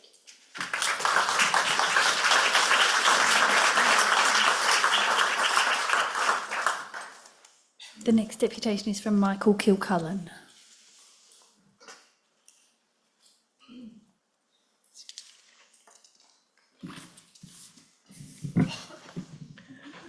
Thank you, Chairperson Emma and Commissioners, for the opportunity. Mike Kilcullen, I grew up on the Swan and Canning River and I feel deep personal connection with the waters and their shores. I rowed across the Canning to school. I was a coxswain in rowing shells from the age 12 till 25, mostly on Matilda Bay. I have swum in the bay, not any longer. I've raised funds for Variety Club on the bay's shores, and to this day I sail and I walk my dog along its shores. There is simply nowhere else like this in Perth. It is irreplaceable. The concept of a high-speed ferry in this location horrifies me in terms of its safety impact and the impact on bay users. I am not alone. There is strong public opinion against this. It is not local, it is statewide, it is national, and it is international. It is not NIMBYism. In fact, it's WIMBYism. We want this ferry in our backyard. We don't want it in Matilda Bay. There has been a series of decisions made leading up to the information you have presented in your agenda. That information has been like this: Department of Transport, PTA, the EPA, absolutely no environmental protection, the Swan River Trust.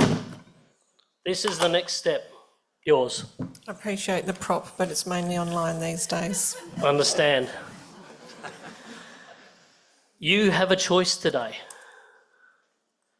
You can either accede to the Minister's wishes, despite the high likelihood of death in this issue. There has been no operations plan, as has been pointed out. There is no business case. There is no real multi-criteria analysis. We haven't been able to see it. In considering this significant development, the Commission has options, despite what has been stated in the agenda to the contrary. You are considering location and operation in considering this development opportunity, and the strong community sentiment can allow you to do one of three things. You can defer, refer, or request. You have those options. You defer, you don't have to decide today. You can find those missing pieces of information that have been pointed out by all the previous deputations. You can refer the Minister for all advice on those broader alternatives that were not truly covered in the multi-criteria analysis, or you can request more information. I have two questions to the Commission at this point. Will you consider one of these alternatives? In terms of dealing with the development application before us today, the Commission has various options. That is to approve with conditions, to defer, to seek additional information, to refuse. So yes, they are the options available to the Commission. So you will consider one of these alternatives? We will come to that. Okay. If you don't consider one of these alternatives, the second prop comes into play. It's the Pontius Pilate prop, because there will be deaths on the bay as a result of the decision you make today, and I offer the Commissioners the opportunity to wipe your hands of it now.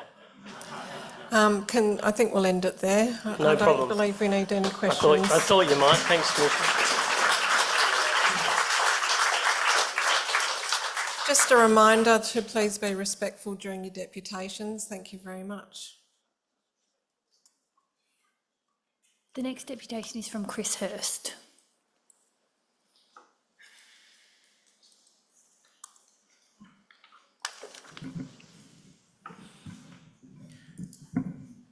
Well, firstly, thank you to the Planning Commission for the opportunity to speak today.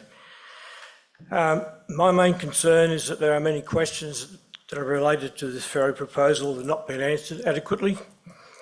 And as with the previous speaker, I urge the Commission to defer making a decision today because there are so many things that need to be clarified.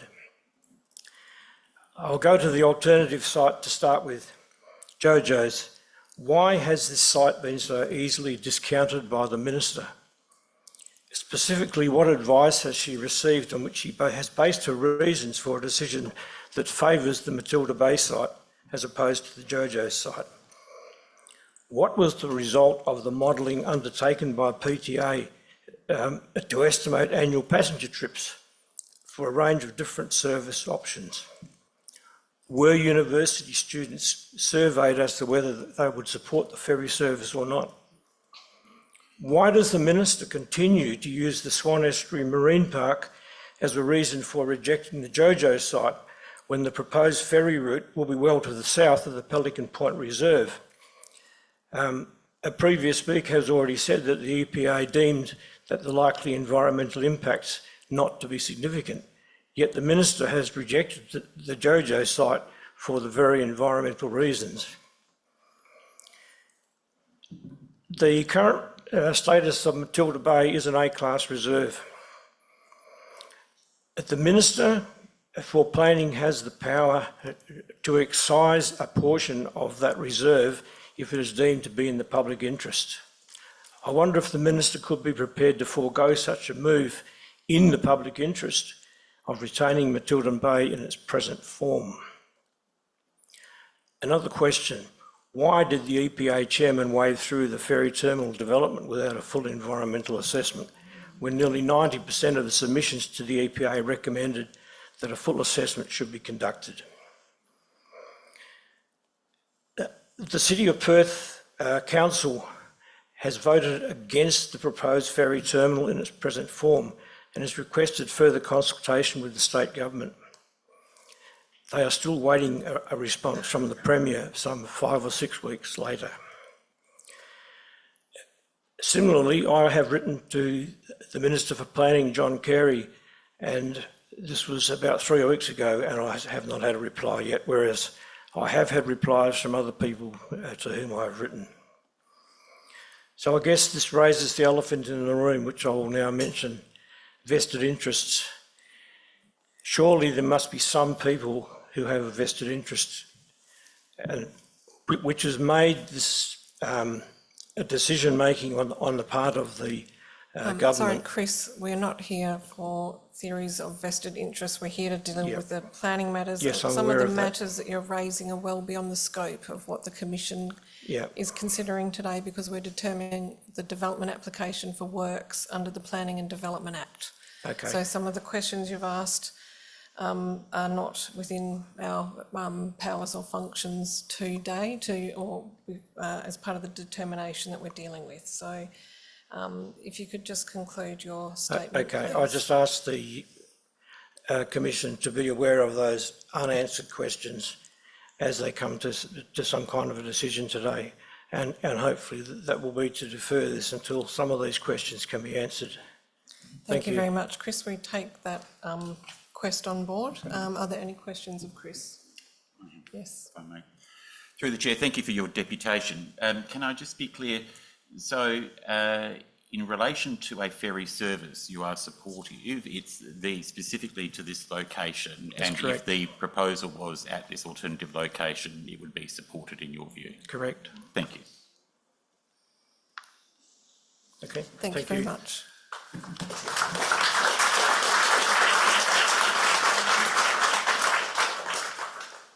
The next deputation is from Anna van der Boom and Dr. Judith Nash.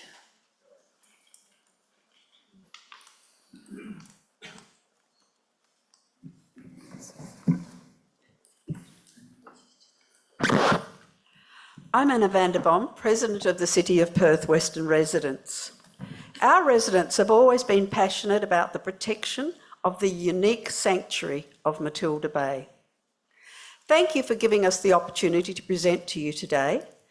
as a follow-up to the submission made by the City of Perth at the end of October. We value this opportunity to highlight some of our neighbourhood's concerns regarding the ferry terminal's impact on the A-class reserve of Matilda Bay. Our residents are appalled at the haste at which the ferry proposal is being rushed through. The pristine beauty of Matilda Bay has made it a mecca for all the people of Western Australia, as well as tourists.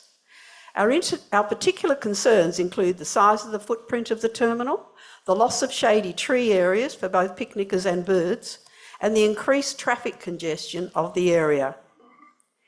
The imposition of a major ferry terminal complete with charging station, along with the inevitable increase of infrastructure and development, will limit the use and tranquility of the bay for all visitors. Given the expansion of Forest Hall 1 into a second Forest Hall, now the Wonnell Hotel, our residents question what the actual final footprint of this development will be. For example, what further toilet facilities will be built? With the planned replacement of the old toilets? And will there be a kiosk? Lots of questions there because we're familiar with development sprawling. As the public has not yet been presented with the business case or a feasibility study, it is unclear how the ferry service can serve as a public transport solution rather than just a tourist indulgence at the expense of the people of Western Australia. We are concerned that this could become an underutilised means of public transport that ruins the natural vista while encroaching on recreational land and water space.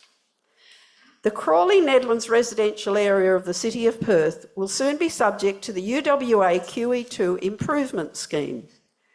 Under the supervision of the WA Planning Commission, the government will be seeking to develop our neighbourhood and increase its population density to service these major institutions. The ferry service expansion project fails to address the traffic congestion which is already gridlocked at peak times. There's been no mention of light rail options to connect this precinct internally or in fact to major train stations. At a time of high pressure to deliver urban infill, our green space is becoming increasingly important to the mental health of the community, as a strong connection with nature is proven to be vital. It is imperative that our green space, particularly in unique areas by the river, be preserved rather than eroded by development, however noble the cause. The Commission's decision today will go down in history, either as a boon to the community or else as a licence to undermine the pristine beauty of the city's most sheltered and family-friendly bay. It is a finite, vital family amenity. Thank you, just finishing.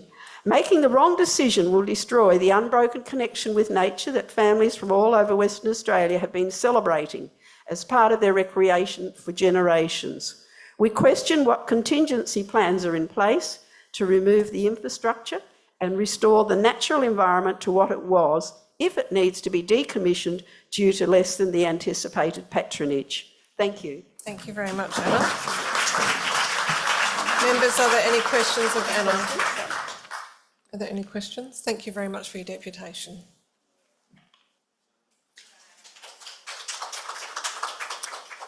The next deputation is from Ken Perry.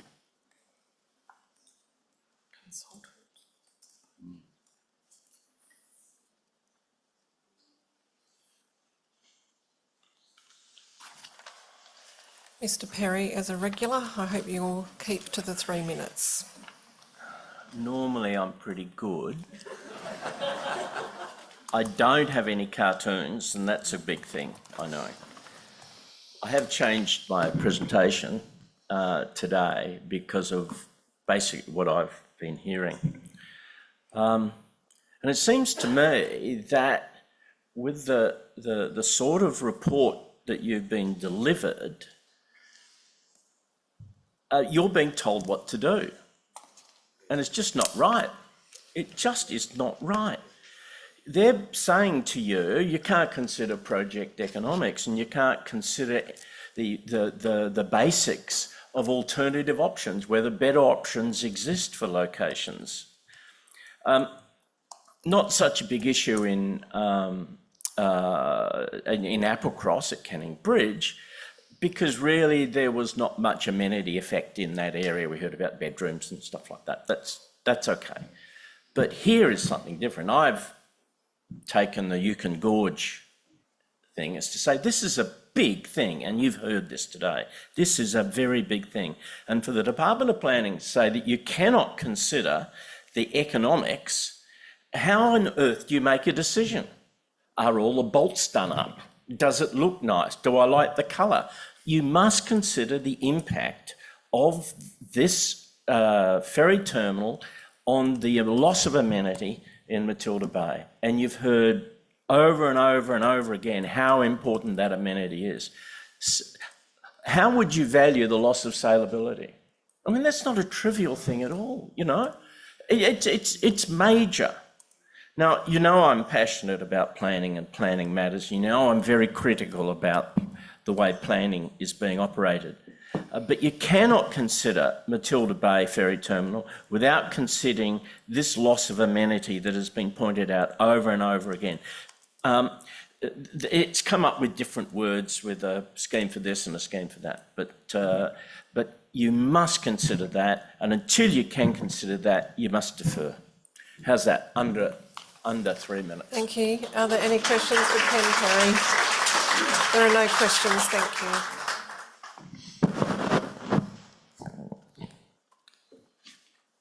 The next deputation is from Margaret Matassa.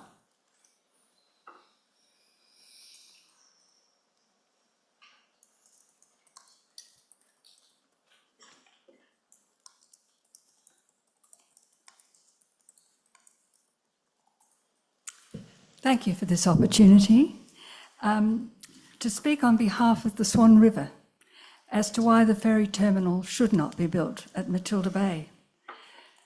I'm Margaret Matassa, and I'm the chairperson of Swan Estuary Reserves Action Group, also known as SERAG.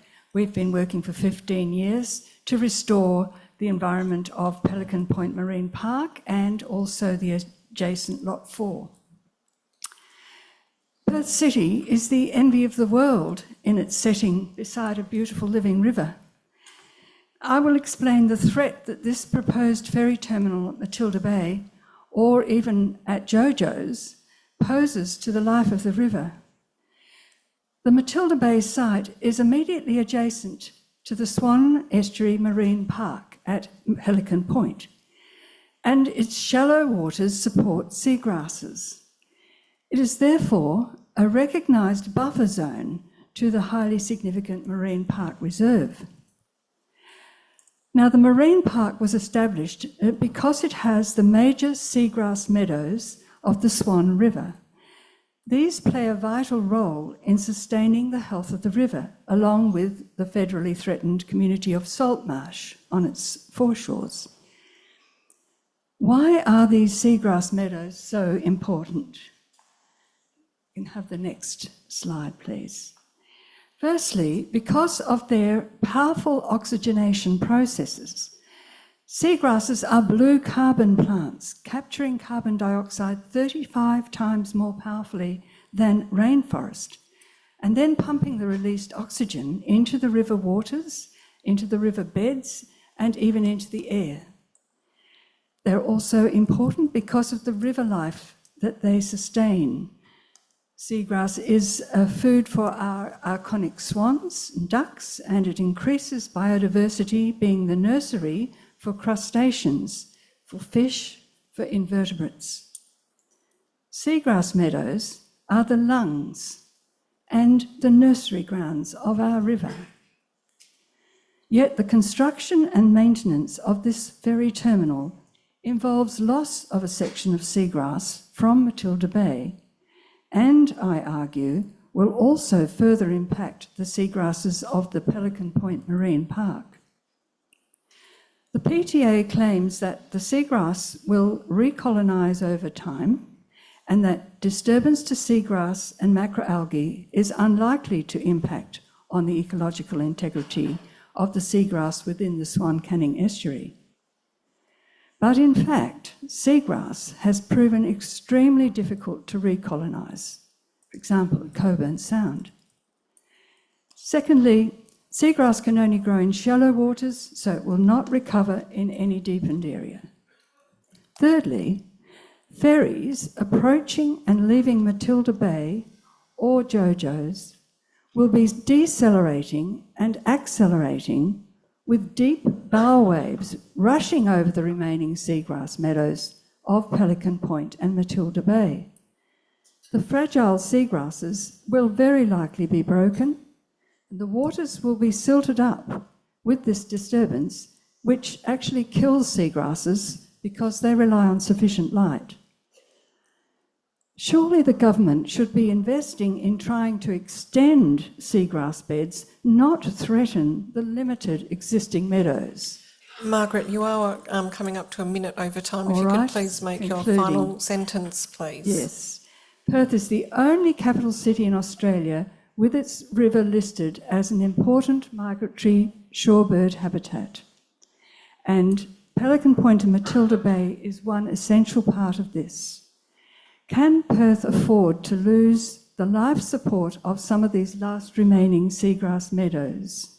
SERAG urges the government to save our iconic living river that is synonymous with Perth's identity. Thank you very much, Margaret.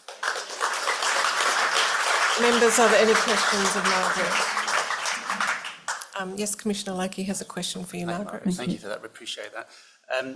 I just want to check, because obviously this was referred to a lot of the government agencies, including the Swan River Trust, who've come back and said that there's no issues. I just wonder if you could just provide a comment on that. I think that knowledge about seagrasses is fairly recent knowledge. The knowledge of how powerful they are as a blue carbon sink and oxygenation processes. Also, it's an ongoing experiment to try to restore seagrasses, and it has not yet been successful. So I think these are very current issues that perhaps the Swan River Trust hasn't taken on board. These days, they're a very small 1 or 2 people. Does that explain anything? Thank you for that. Margaret, just for the information of yourself and the members of the public here, the Swan River Trust is supported by DBCA, so they draw upon the advice of the officers of the broader department, just for information. Yep. Thank you, Commissioner Heron. Thank you for your presentation. I just wanted to clarify, again, given some of the references you made in your presentation, that your objection is about any ferry service whatsoever? In the vicinity of Pelican Point Marine Park, yes, Okay, because it is one of 3 areas left that are very tiny in the whole of the river, and yet they're sustaining the whole of the river. Okay, thank you. Anything further, Commissioner Hall? Thanks, Chair. Thanks for your presentation. I'm just wondering how this would compare to the existing yacht club that's there, and there's a lot of boats that access from that location. Yes, that's historical. And, you know, how does it relate to all the rubbish tips that were made all around the river? We've left with just these tiny 3 marine park sections. That's all that's left. It used to be seagrass everywhere and salt marsh.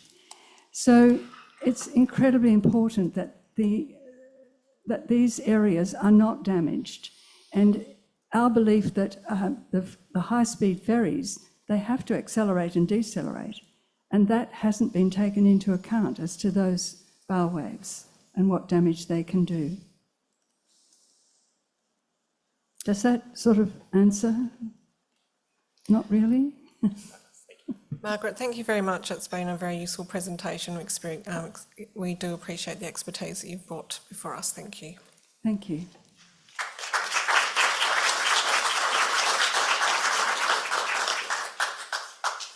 The next deputation is from Robin Wilkinson.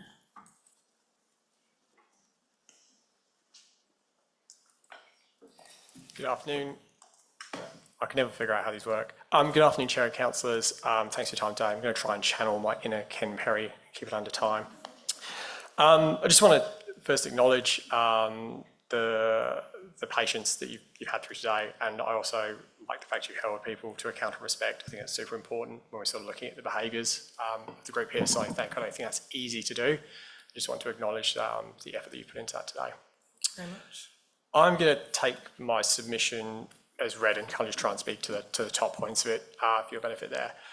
I think when I look at the strategic objectives, and the PTA put that up there as well, and I think there's a broad agreement that the strategic objectives of activating the Swan River through the use of a ferry service is like what we really want. You know, like people overall go, yes, this is something we're excited about.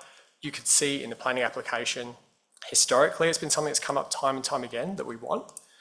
I think the difficulty we fall into is like, how do we translate aspiration and strategy into operational plans that make sense? And I think we kind of heard a little bit today from the PTA where they said it's like, you know, time pressure's kind of coming there, we had to submit. I do think we have this kind of concept here around like, it's quite difficult to get this right, and we should expect it to take a few goes, and we should expect it to require a fair amount of due diligence to kind of get there. When I looked at the application and kind of read through, it does seem a lot of the assumptions about whether this will work or not work are based on the traffic impact assessment. It doesn't seem like there's a broader document that links that really great strategy that we've got down to an operational plan. And my concern is really around, if we approve this, it's like planning is quite cheap and easy to do. Like we can go back and really consider whether we get this right or not. But once we've committed to something and built it, the sunk fallacy cost comes in and we kind of drive ourselves down a pathway of like, well, that has to work. So my request is, it's like, I think it's actually the behaviour that we want is we sort of say, we're going to pause this because we want people to do the due diligence in figuring out how this is going to work and what the planning impacts are, versus like, we've got to get this in quick, how do we find some data that sort of roughly supports it versus going to the other way. My one point that I think was in there that really struck me as the bit that sort of stood out was like, when we were sort of saying, well, it's quicker, and I think 15 minutes came up, the argument is it's quicker if you're standing at Applecross Terminal to get on the ferry to go to Matilda Bay versus walking to the station, getting the train to Perth, transferring, coming back to UWA, and then walking all the way down. I'm like, I don't think that can be the basis of the case that we're making, that this meets the needs of activation. I think we're better than that. I think there's an opportunity to drive that behaviour that we should be better than this when we're putting these applications in. Thank you. Thank you, Robin. Any questions for Robin? Yes, Commissioner Sandry. Thank you, and thank you for the deputation. I guess, what is your main concern with the proposal that you're seeking essentially a bridging implementation plan between the DA and a strategy? Yeah, I think there's this kind of case of like, what I really want is to like do the thinking around like, how do we actually make this work, like more broadly? Like, and I think that's this question of like, this is the first go again at expanding the network. And I think actually getting to that final destination will depend on whether we get this right or not. Like the worst case is we approve this, we're 4 or 5 years down the track and we're like, it is just not working. And then any opportunity to like further establish the ferry service is written off by the fact we didn't get it right here. Thank you. Any further questions? Thank you very much for your deputation. Thank you for your time today. I appreciate it.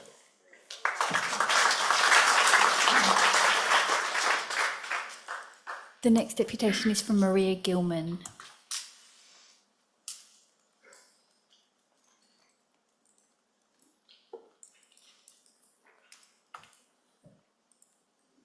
Thank you, Chairperson and Commissioners, for the opportunity to speak.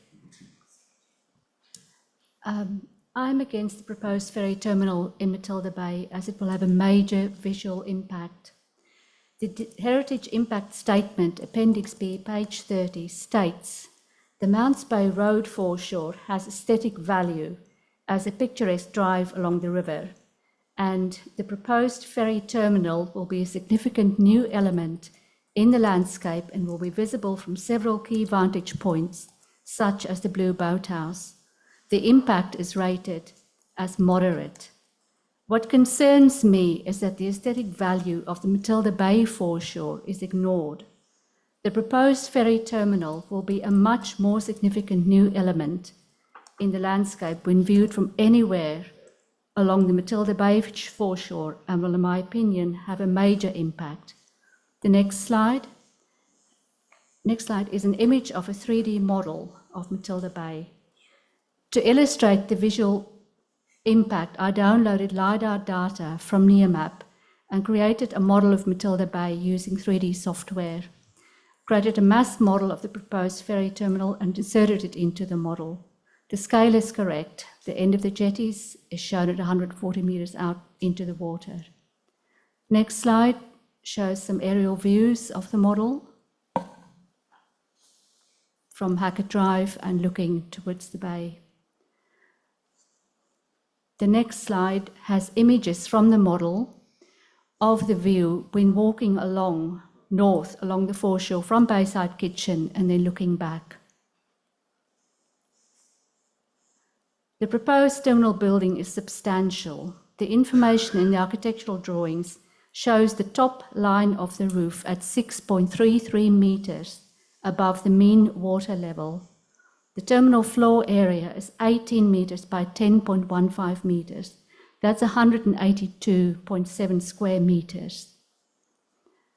The next slide shows some before and after views of the city. That's a morning shot of Matilda Bay looking towards the river, the uninterrupted view of Kings Park and the CBD. And the next slide is a photo montage of the ferry terminal. It's lined up with the blue boathouse from the model, lined up with the blue boathouse in the photo. This is an early morning view, and you've got to picture this view at night of the city, full moon rising. The ferry terminal will be lit up. There will be light poles along the walkway, along the jetties. The next slide shows the visual impact of the geotech survey barge alone on Matilda Bay. And the last slide speaks for itself. I ask that you do not approve the application. Thank you. Thank you, Maria. Are there any questions for Maria? Thank you for that, Maria. We appreciate your deputation. Thank you.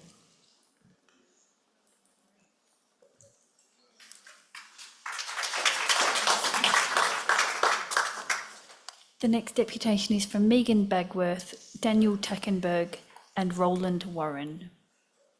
And can I just add that this is a joint deputation from Safety on Swan Rowing WA and the UWA Boat Club and Shenton College Rowing, hence it is a longer deputation at 8 minutes.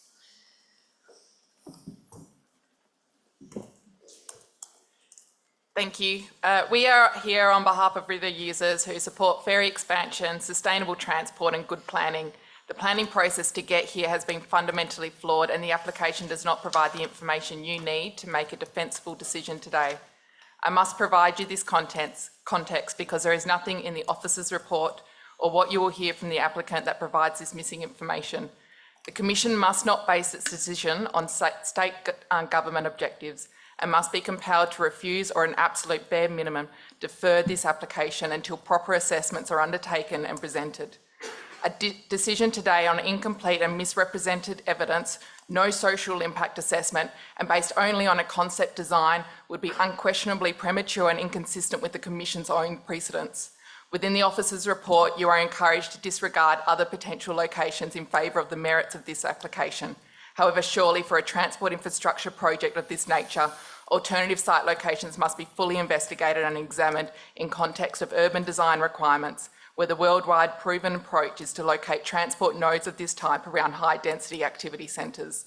Matilda Bay is not a high-density precinct and never will be, yet there is an established high-density area at Jojo's and approved a development for tourism there that could benefit from and be enhanced through linkage to the ferry terminal.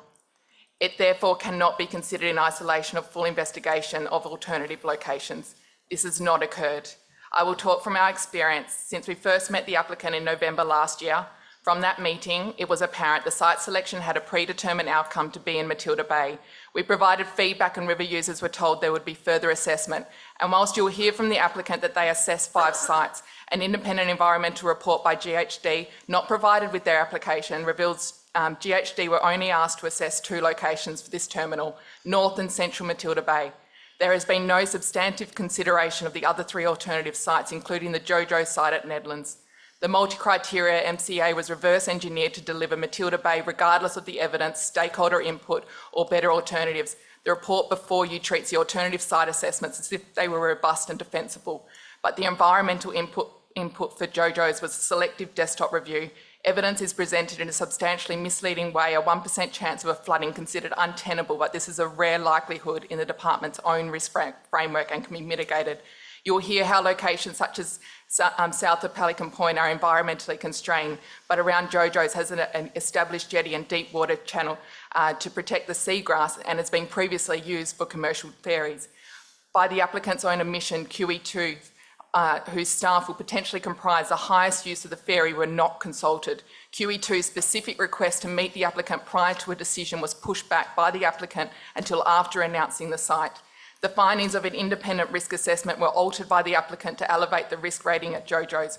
You will hear the applicant say that Central Matilda Bay is a more practical and manageable, that JoJo's risk is unacceptable because windsurfers with transparent sails looking forward during daylight hours have less visibility than rowers facing backwards in darkness. But you will hear that at JoJo's the ferry must cross the flow of traffic, but that is like comparing a bus driving across or into an intersection. Both manoeuvres would be no issue for an inexperienced skipper.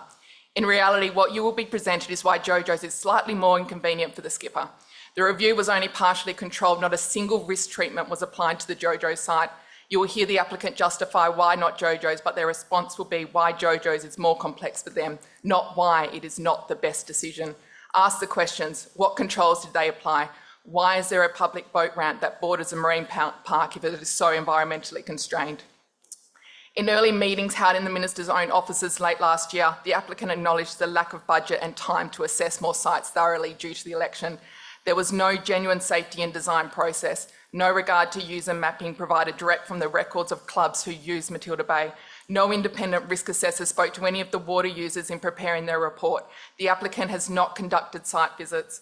Good town planning and urban design outcomes have not been properly considered. Instead, we have witnessed an approach of deciding a location and then an unbalanced rationale to justify the decision. Even UWA admit the idea of a ferry terminal in Matilda Bay outlined in their own master plan was nothing more than a placeholder for further investigation. This is not proper and orderly planning. The Commission has previously refused applicants that arrived with a predetermined outcome, backsolved the justification, dismissed other options without rigour. That good planning cannot proceed on a flawed process. The most striking omission is the absence of a social impact assessment. In any other redevelopment of comparable scale, particularly displacing long-standing community uses, the SIA is a minimum requirement and an SI management plan must be required before any determination, not after. The Commission is required to have regard to conservation of social factors. This is not how the Commission has historically approached public realm redevelopment. Just yesterday, the Commission refused the application of the Woodvale Centre for its potential to adversely impact upon amenity.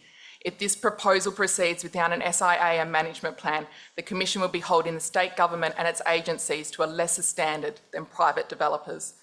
The officer report implies that stakeholder engagement occurred, but quantity is not quality.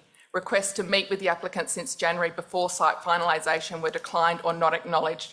The only formal opportunity for stakeholder involvement was a workshop in May, presented as a genuine opportunity to contribute to discuss benefits, impacts and controls for site selection, but the presentation provided inconsistent evidence. The final site decided before any resolution to the multitude of impacts presented.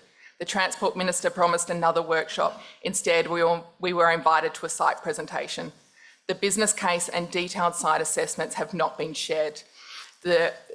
This kind of deficiency that the Commission has previously refused applications, and it's stakeholder engagement that has been insufficient to understand the localised impacts. When you assess the proposal as planners, not as advocates for ferry expansion, you must ask, does Matilda Bay make good planning sense? To frame this development as a positive evolution is to use the language of progress to mask a significant planning and process flaw. The issue is not the ferry itself. On-water users all recognise the river needs to be shared, and JoJo's makes better sense for on-water safety, transportation and urban planning. The issue is the hubristic disregard for the location and orderly and proper planning. The Commission is not deciding whether Perth should have more ferries. You are deciding whether this particular site, Matilda Bay, is suitable, and the applicant has not demonstrated the level of standard that should be expected of such a significant development that will sit on the landscape for decades, even centuries. You will make this decision based on the evidence before you, and that evidence before you is incomplete, based on a flawed MCA with no comprehensive report, does not include an SIA or management plan, does not reflect meaningful consultations with those who were displaced. Amenity is reliant on a waterway reference group that has no statutory power, and its members are being denied access to documents, including the risk assessment and WASH study, lacks due regard of proven urban design outcomes where infrastructure of this nature is linked to higher density development precincts, not A-class reserves. You cannot make a defensible decision on this record. Refuse a proposal on the basis of a flawed site selection, insufficient consideration on social and amenity impacts, inadequate assessment of alternatives, unacceptable residual impacts on amenity, and lack of foresight of urban design and activity centres. At an absolute minimum, defer and require an independent SIA, a co-design SIMP. You have reached the end of your redone- 8 minutes. I had envisaged that you were all speaking today, but given that you've just done the one deputation combined, I think that's probably a fair amount of time. So if you could just now take questions. Can I just do my last sentence? If it's the last sentence, that's fine, but So- if nothing beyond that, please. Where the process is flawed, the evidence incomplete, or the alternatives assessment's not credible, the Commission will refuse or defer a proposal even if the underlying idea is supported. This is exactly the situation you face today. Thank you for your deputation. Are there any questions?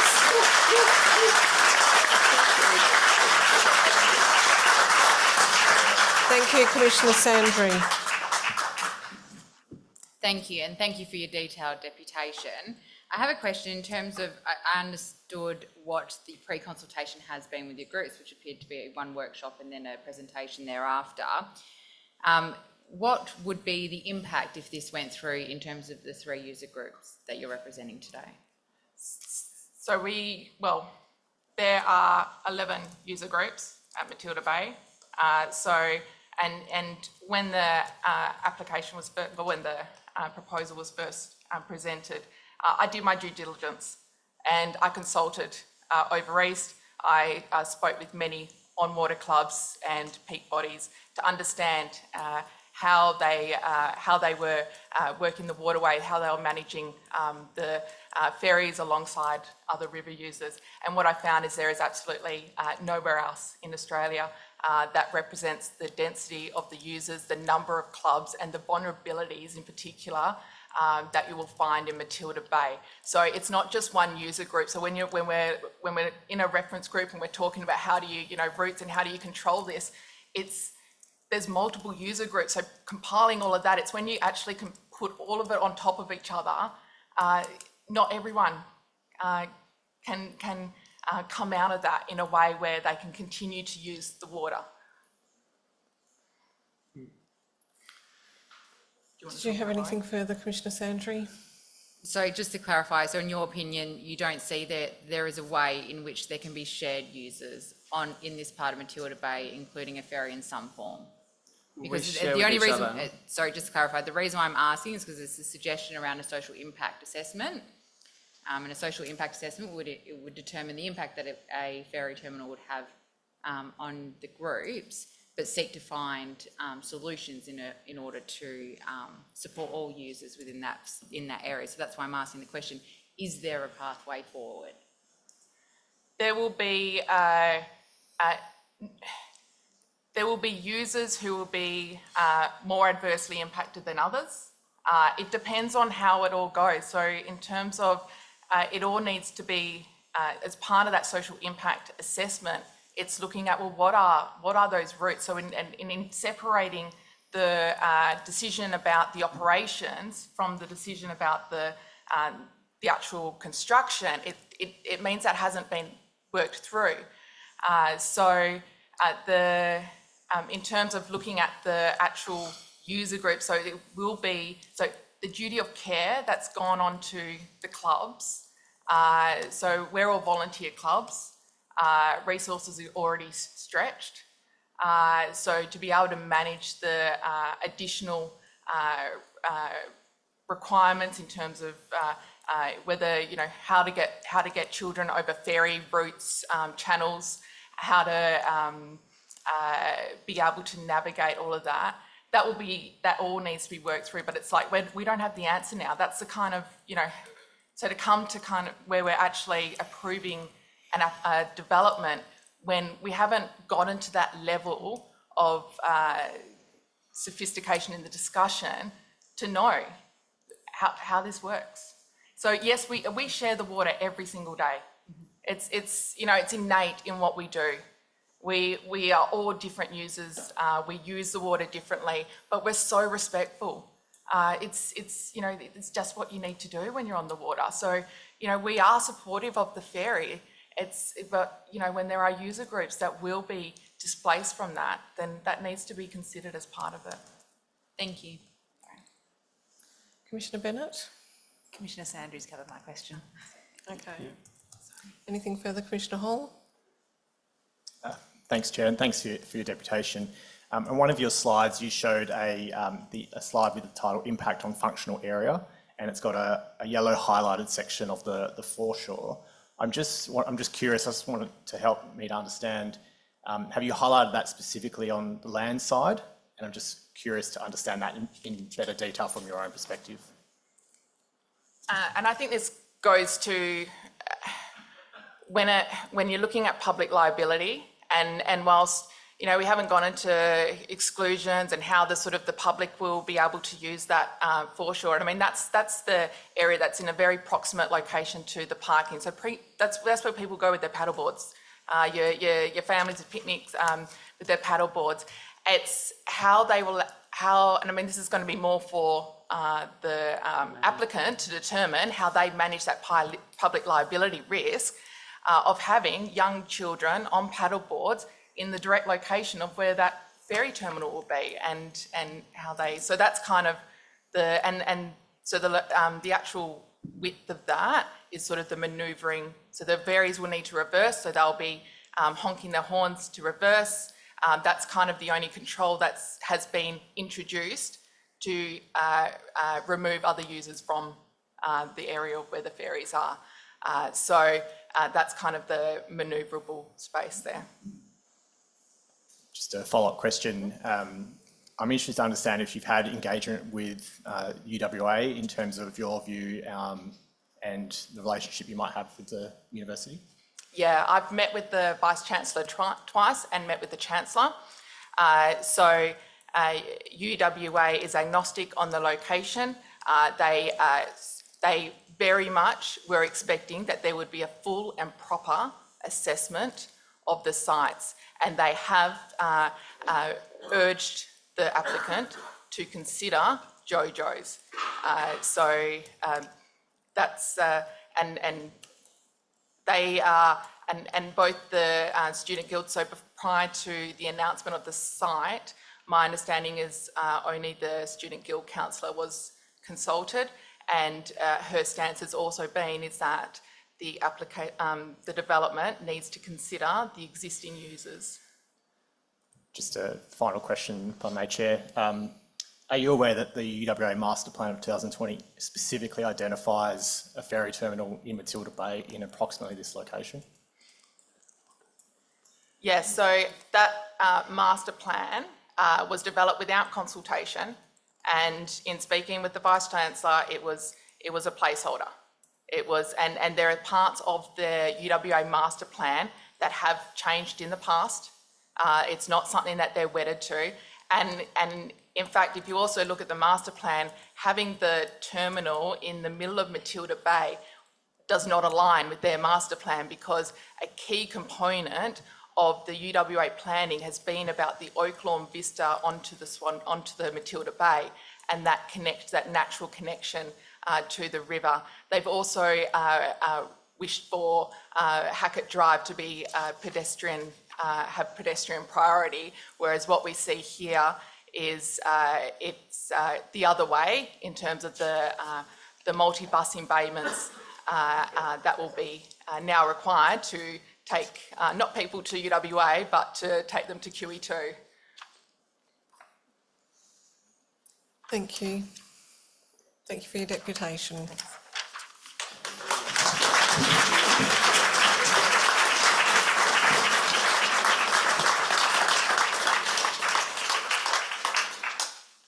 The next deputation today is from Oliver Basson, and Oliver is joining us online this afternoon.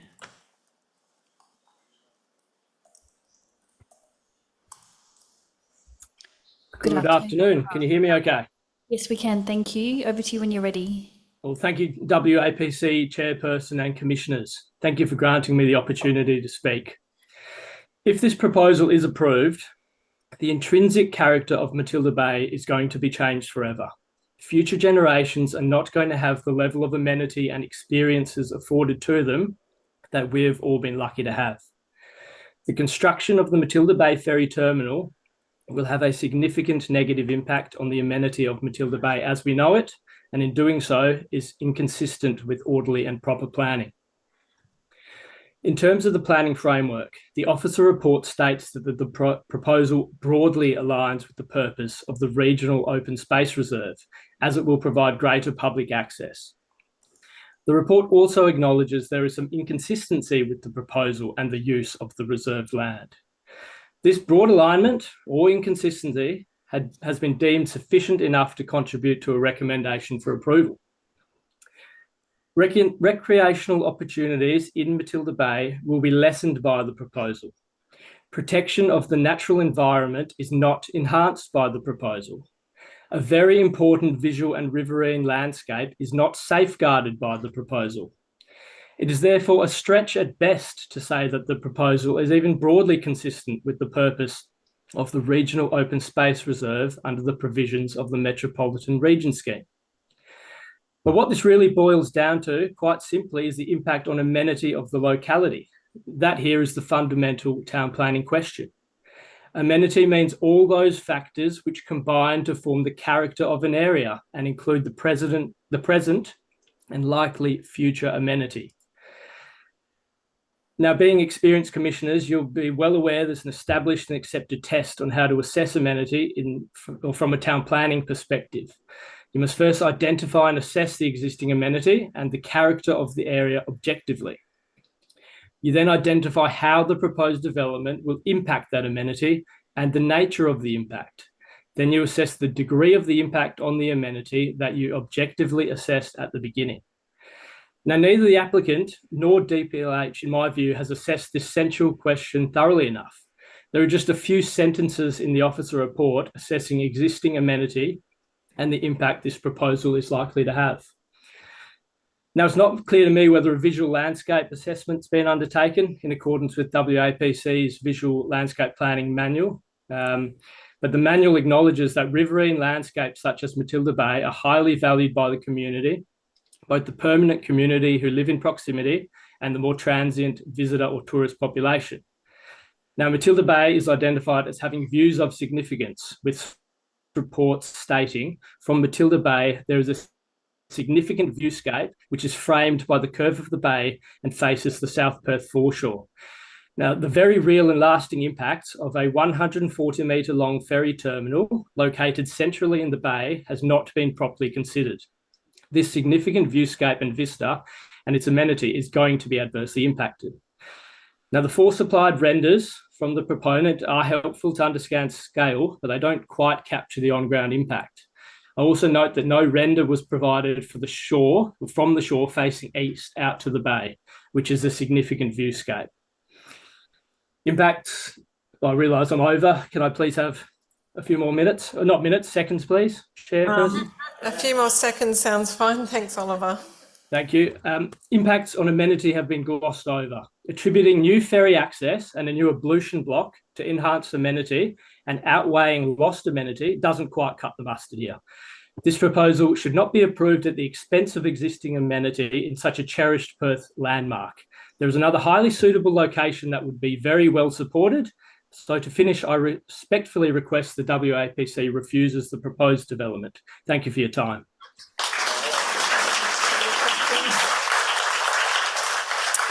Thank you, Oliver. Are there any questions for Oliver? No, thank you for your deputation, Oliver. Thank you.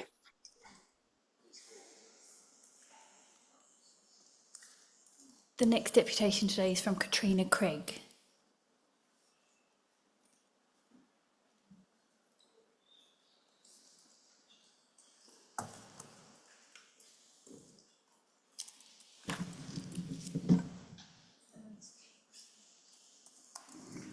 Afternoon all. Thank you for your time.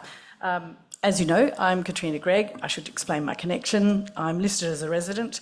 In fact, I learnt to sail on the bay aged 11. At 21, I had my 21st birthday picnic, not raging party, on the foreshore. And as an adult, I've learnt to row and row successfully on the bay. I'm interested in all the areas that are going to be impacted by having a ferry cut that all in half. It won't be good. So I'd just like to comment generally about things about location that are actually unique to Matilda Bay. So ferries need a location that is accessible to existing infrastructure, and it enables an efficient transfer of potential users. That's what ferries need. That's not Matilda Bay. So the particular things that make Matilda Bay unusual is its absolutely unique orientation on the river. Those of you who are not familiar with the river won't understand that the orientation of the bay, which faces northeast and therefore shields and shepherds the oncoming southwesterly sea breezes from the users of the bay. These are the children we're talking about. These are the inexperienced rowers. These are the sailors who can't see. So we need to have a quiet and calm location for all of that. The bay is unique. There's no other bay on the river in that orientation that does that. The beach at the bay is the only natural beach edge that a shipwrecked 6-year-old can get out of their dinghy on in the area. Everywhere else has seawalls all the way along there. There's no way out for a little one upside down with a ferry coming. There's also nowhere for a learning single scull rower to get out of the way of a ferry. Just so you know, ferries doing 8 knots, in the new money, it's 14.8 kilometres an hour. 20 knots is 37 kilometres an hour. Just think about the fact that children on crossings at schools have lollipop men for 40k. It's not a good combination of risk there. I would also just say, particularly the aspect of the area between UWA and the river is one of those protected outlooks. From its inception, UWA did in fact have a covenant surrounding the buildings adjacent to the site because it was recognised that that was a significant connection to the river. So I have to say, I'm not going to Curtin to look at the bus port there. Honestly, it's a really good bus port, but that's not what we want to see in this protected view to UWA, or from UWA to the river. In the past, our rather clever forefathers in the planning front introduced Kings Park in perpetuity to be kept for the common good. The City of Adelaide is ringed by a green belt, again introduced at its establishment for the common good. This view and this gentle, still environment at Matilda Bay cannot be rectified if there's a mistake in the planning process at this point. We can't allow that to continue that way. Katrina, you're 30 seconds over now. Thank you. I'll wind. Thank you very much. It's all good. So what I'd just like to say is we just can't allow that to continue. We need to make better decisions sooner. There has been inconsistent information provided about heritage, Indigenous, and in fact, user group access to the information, or the risk plan, or the business plan. That's not a good decision-making process. So let's not do it. Thank you. Thank you, Katrina. Any questions? Any questions? No, thank you, Katrina. Fabulous.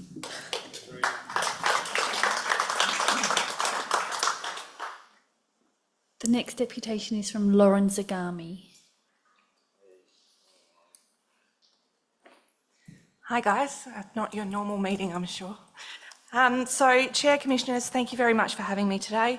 I obviously object to the Matilda Bay Ferry Terminal, the grounds of which are a fundamental procedural flaw and potential legal issues. The artificial separation of the terminal works from the ferry use. If the Commission approves the terminal today, but ferry operations are later refused or materially constrained, you risk sanctioning a nearly $30 million stranded public asset within an A-class nature reserve. This is not a hypothetical risk, it is a direct and foreseeable consequence of piecemeal planning. The application structure is fundamentally defective. The application has separated the physical infrastructure, the terminal works, from the operational use, the ferry service. This is a logical contradiction. The terminal is a purpose-built facility designed exclusively for a specific electric ferry fleet. It has no independent utility. To assess the works without the use, without considering weight, vessel frequency, noise, safety exclusion zones, and navigational impacts, is to assess a nullity. The planning impact of the infrastructure cannot lawfully be divorced from the impact of the vessel if it is designed to serve. The approach is inconsistent with legal requirement for orderly and proper planning. The State Administrative Tribunal and the Supreme Court of Western Australia have consistently affirmed that planning must be disciplined, methodical and systematic. In the Point Grey decision, the terminal refused approval for marina excavation works because the marina itself had not been approved. Approving preliminary works without certainty of the final use was found to be haphazard and contrary to orderly planning. By being asked to assess the Matilda Bay terminal in isolation from its operation, the Commissioner is being asked to repeat the same legal error. There is a real and material risk of stranded public asset. Operational approval for the ferry services sits within the Minister of Environment and has not yet been determined. The Minister may refuse the operational application or impose conditions such as speed limits, operating restrictions that render the service commercially or functionally unviable. If that occurs, the state will have committed to this $30 million infrastructure and cannot lawfully operate for its intended purposes.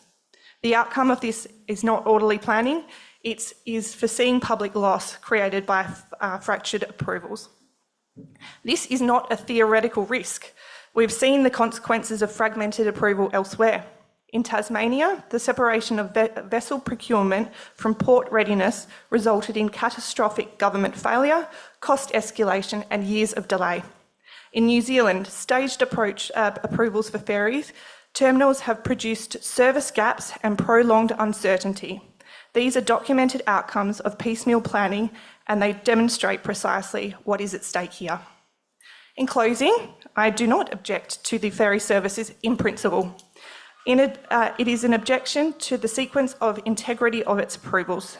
The Commissioner, at a very minimum, should defer this application until the operational assessment is complete and enforceable operating parameters are established. Only then can you make a fully informed, lawful and defensible decision that addresses the total planning impact, not a fragmented subset. If this asset becomes unusable due to later operational refusal, the loss will not be theoretical. It will be a documented public expenditure made at this table. Thank you. Are there any questions for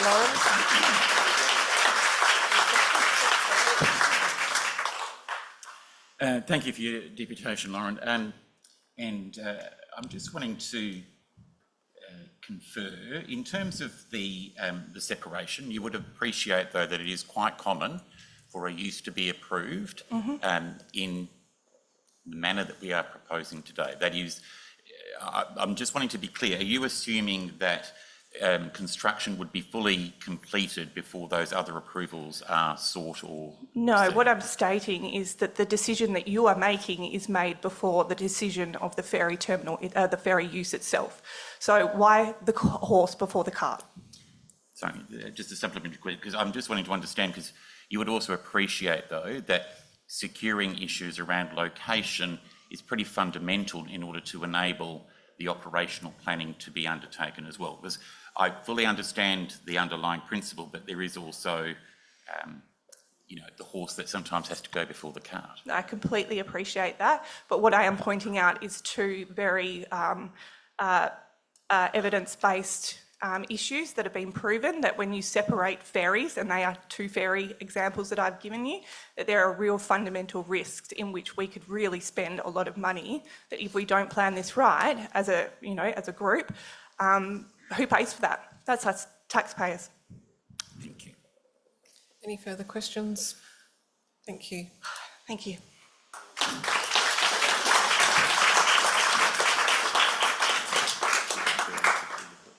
The next deputation this afternoon is from the Public Transport Authority, and we welcome back Lindsay White, Rebecca Richards, Marie Nuber, Crystal King, Misha White, Rosemary Bell, and from Element Advisory, Renee Young and Murray Castleton. Oh, goodness.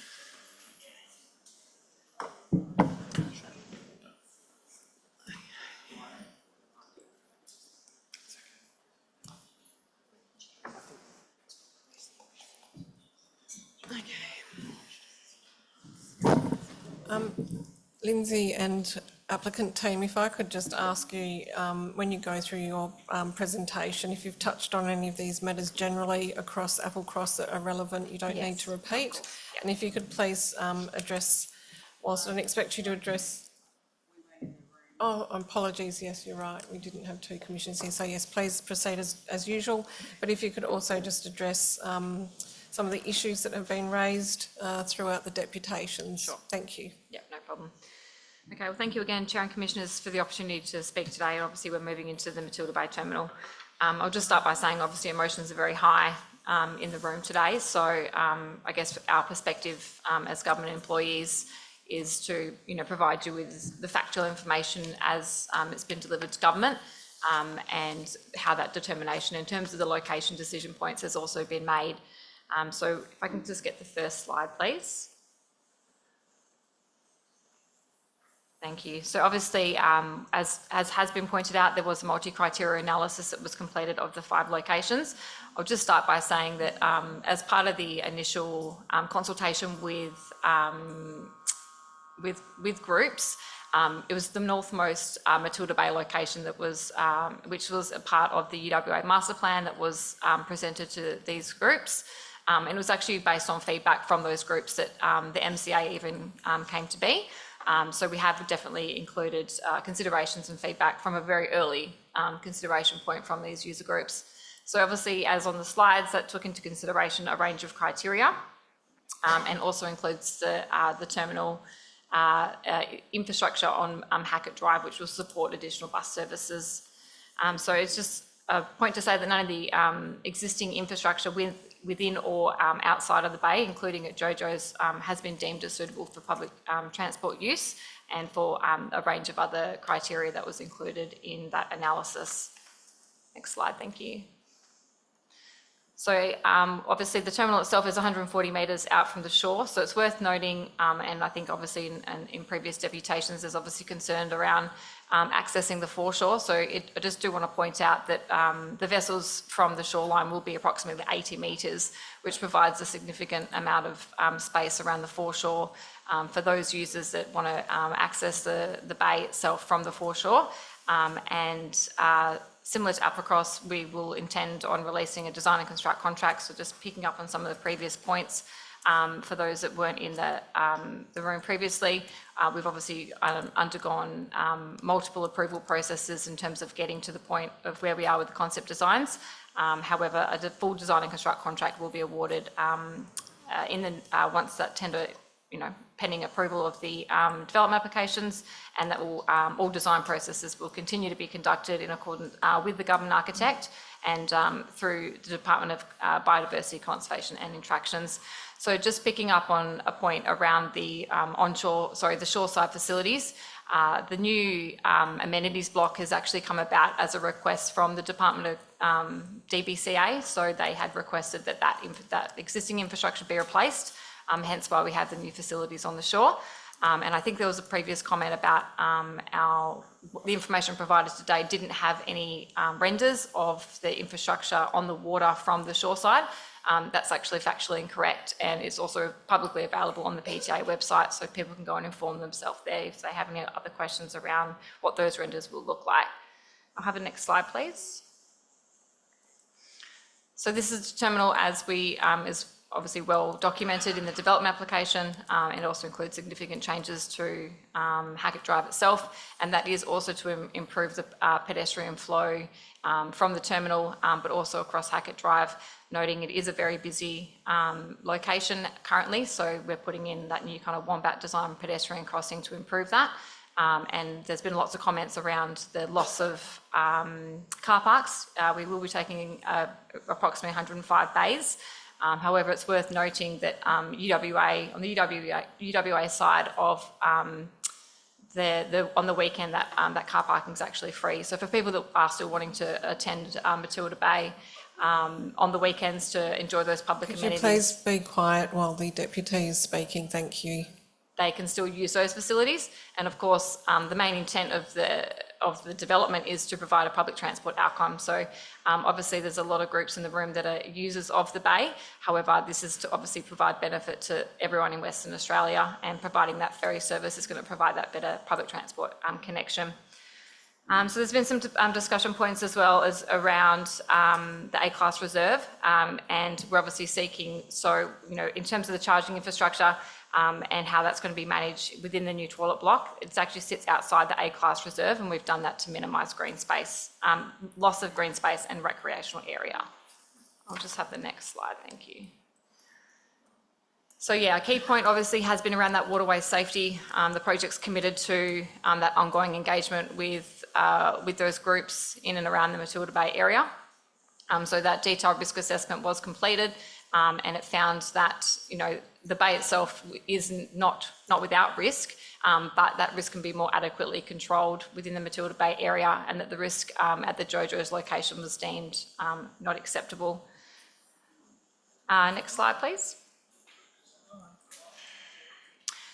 So this just touch on the connectivity point, which obviously formed part of the multi-criteria analysis that was completed. So we are, I just wanted to point out, approximately 60% of the patronage of the users travelling to UWA between January 25 and June 25, so within a 6-month period, were users of that 950 bus service, and 13% of the CAT. So it's reflective of the 950 providing access to the university, which we anticipate will only increase by providing that connectivity from Applecross up into UWA itself.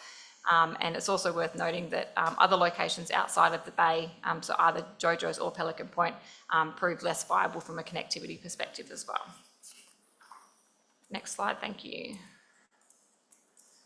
So there's obviously been lots of discussion around the environmental impacts as well. So, and that's well documented, not only in the development application, but the self-referral that the Public Transport Authority did to the Environmental Protection Authority, with that consideration being a non-referral, non-review required. So we've obviously worked through we will continue to work through environmental concerns that will be managed through the conditions and through other approval processes such as clearing permits, and working within the construction management plans, ensuring that the contractors on site are minimising impacts to the environment and the shoreline as well. And next slide, thank you. So as we've mentioned, so the first stakeholder engagement group with UWA users was actually October. I think November was quoted previously. And we've had multiple sessions, as it says there. We've had 40 groups, and we did have those group sessions with key representation of users in and around the bay. That was obviously riverside and landside, and that engagement has continued. And I just wanted to point out that the project has also delivered a very similar presentation to the Chancellor of UWA, including a very detailed overview of the risk assessment that was completed for waterway safety. And they were of the opinion that JoJo's was considered extremely high risk in terms of the navigational safety piece. Excuse me, can you please just listen? Again, I come back to the fact that that's factual information. So for those that weren't in the room in the previous deputation, so the PTA and Department of Transport Major Infrastructure has also developed the Culture Advisory Working Group, which is to engage with the local traditional owners of Matilda Bay, and we will continue to consult and have those forums and provide them with opportunity to provide input in a meaningful and respectful way, and that'll be across both terminal locations. Community will also be provided with the opportunity to have input into the design process through a community reference group, and ongoing engagement sessions that we've had to date with UWA students and staff showed an overwhelming positive sentiment to the project. And just picking up on one point about a survey for UWA its students itself, we had requested that, and it was actually UWA that said they prefer not to do student surveys. And just finally, the last slide is just around the same point in terms of the proposed condition amendment based on the same information that was provided for the Applecross location. And it is just around allowing us to understand what that active transport means for the location and consider actual demand versus what we believe might be a suitable shelter capacity. Thank you. Thank you very much, Lindsay and team. Other questions, Commissioner Lakey? Thank you very much. I've got two initial questions. One's around safety and one is around the SIA, which was discussed, the social impact assessment.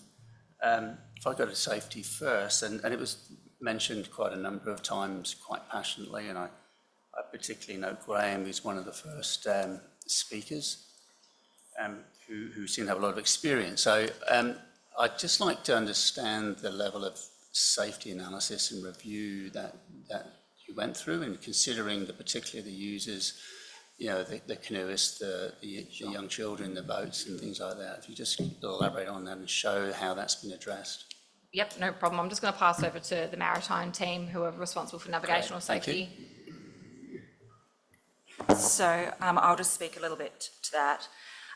In terms of that, we did have an independent risk assessment, but that wasn't the only determining factor when we actually looked at the multi-criteria analysis. So we did actually take into consideration other things such as our operational knowledge, our maritime and navigational expertise, and we also reviewed all the feedback and input that we had from all stakeholders as well.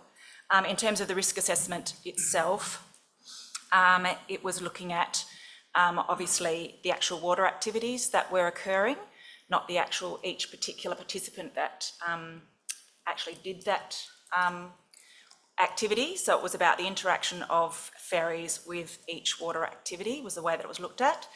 And then in that risk assessment itself, there were around 9,000 individual risk assessment points. And then we also looked at where all the activities occurred.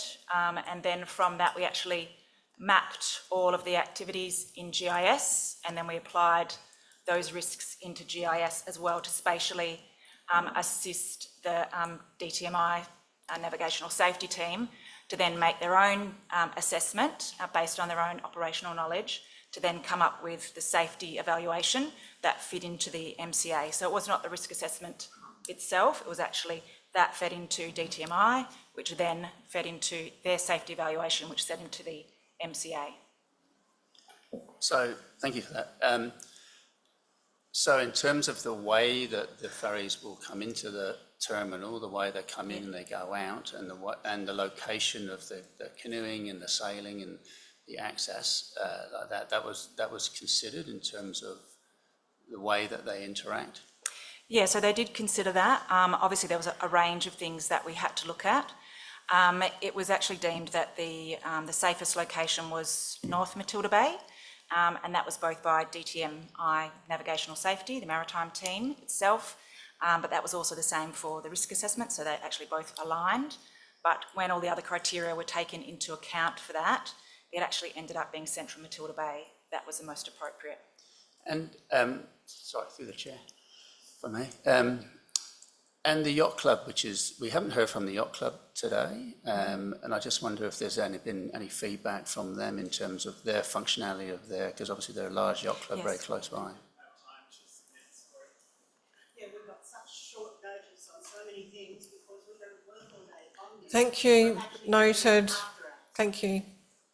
So in the Waterway Stakeholder Reference Group, we have about 20 user groups that are all on-water user groups, and the yacht clubs, the various yacht clubs in the area are actually part of that. So we've had 3 meetings so far, and obviously it's an ongoing process. We're not going to determine that immediately, but for the most part, we are actually asking what is the most appropriate route for them.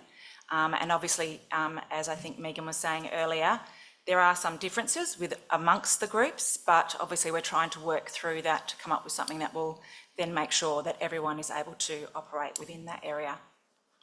Okay, thank you. Yep. Just follow on from the SIA, and there was a lot of discussion about that. There wasn't one, or there should be one. that's okay. Yeah, so I understand through one of the deputations that there was the assumption that through the non-referral through the EPA that a social impact assessment on social surroundings was required, but I just want to point out through that EPA assessment that wasn't a recommendation that that a social impact assessment be completed. It just made note of consideration of works in surrounding areas, including Aboriginal heritage, noise, social and recreational amenity. So I think it's just worth noting that it wasn't necessarily one of their recommendations put forward. And certainly through what we anticipate through the conditions, we foresee that we will be able to manage the requirements, I guess, put forward by other deputations today that will manage those impacts. Thanks. No worries. Commissioner Shears. Thank you, through the chair. Just following up on that again, just to be clear in terms of the impact to the user group. So we heard from Sailability earlier. They believe that the impact is going to be so significant that they won't be able to operate any further in the bay. Do you have any comment around that? I understand you've done the GIS layers and the analysis, but did that sort of highlight the impact to some of those users groups to a point where maybe that's not an option for them to continue, or you believe they still can continue on? Yeah, so obviously for Maritime and for the state, we want all of the users to be able to continue using the bay. We don't want anyone to not be able to, so we would do our very best to make sure that what happens and the routes that we use and the way the operations occur will actually be able to accommodate all of the users within the bay. And so we're obviously trying to work with them closely and try and understand exactly how that might be best for them. Obviously, given it's I suppose it's a project in motion and trying to determine some of those things. We don't know all the answers as yet, but we do want to try and do that with the users, which is why we've set up that Waterways Safety Reference Group. Sorry, and if I can just one more point on that. I guess it's just also worth noting through that group, and as Misha's alluded to, we don't have all the answers yet because we're still working through ferry design, for example, which is going to be a key consideration for the speed at which the vessels can actually travel. I think it was made mention that 8 knots, that is the maximum speed in the Matilda Bay. That's for any powered watercraft.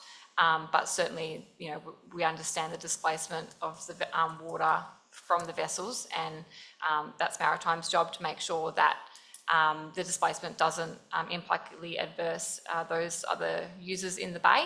And so that'll be taken into consideration even when the route and the speed of the vessels in which they travel even come in, not even just at Matilda Bay, but at Applecross as well, has to take into consideration all of those factors. And certainly it is not our intention to have any water group not be able to use the bay. It's just about providing another form of accessible public transport for everyone that also doesn't use the bay. I think Commissioner Hall was next, and then I'll go to you, Commissioner. Thanks, Chair, through you. So I'm aware that there are existing other powered craft that access Matilda Bay currently, and there would be interactions with some of these user groups. I'm just interested to hear the feedback and maybe any safety data or incidents or mechanisms that are currently in place. So can you just clarify exactly what you're after? So in terms of, are there any incidents that we've recorded in terms of craft? I don't have all of that here with me. I probably know basically overall there probably are very limited instances that occur in the bay. We are aware that there are some larger crafts that sometimes speed through the bay, which we've been informed of. So we know that occurs, but we haven't had any particular incidents. There have been, I think, some particular incidences, not in that area, but in other areas with other watercraft and boats. So in terms of, I think, we've had windsurfers, and I think there was some other as well. So, but we can get that, but it's very limited and not any that I'm aware of in the bay. I've brought to the attention that we've had numerous interactions and collisions recently. Thank you. Can I just say, look, I appreciate that you're wanting to engage, but now is not the time. Thank you.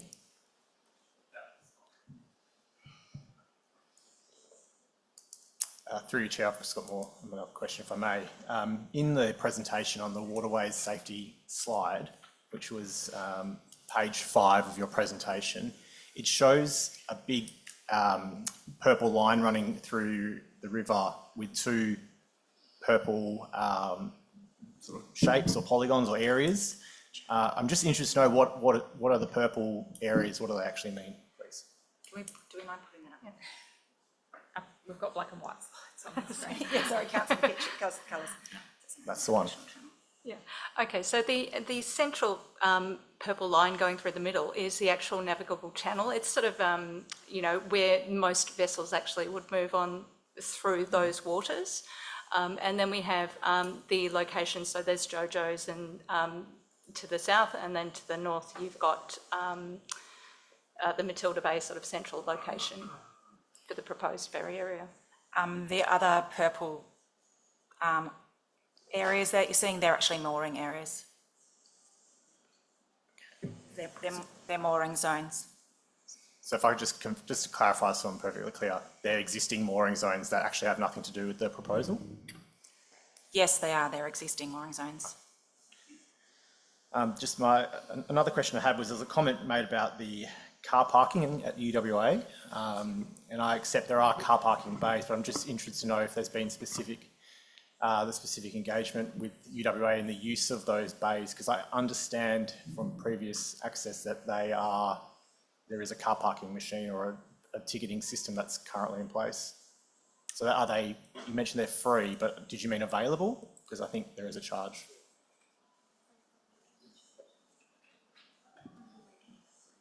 Sorry, yeah, just confirming. On the weekends, they're free, yeah.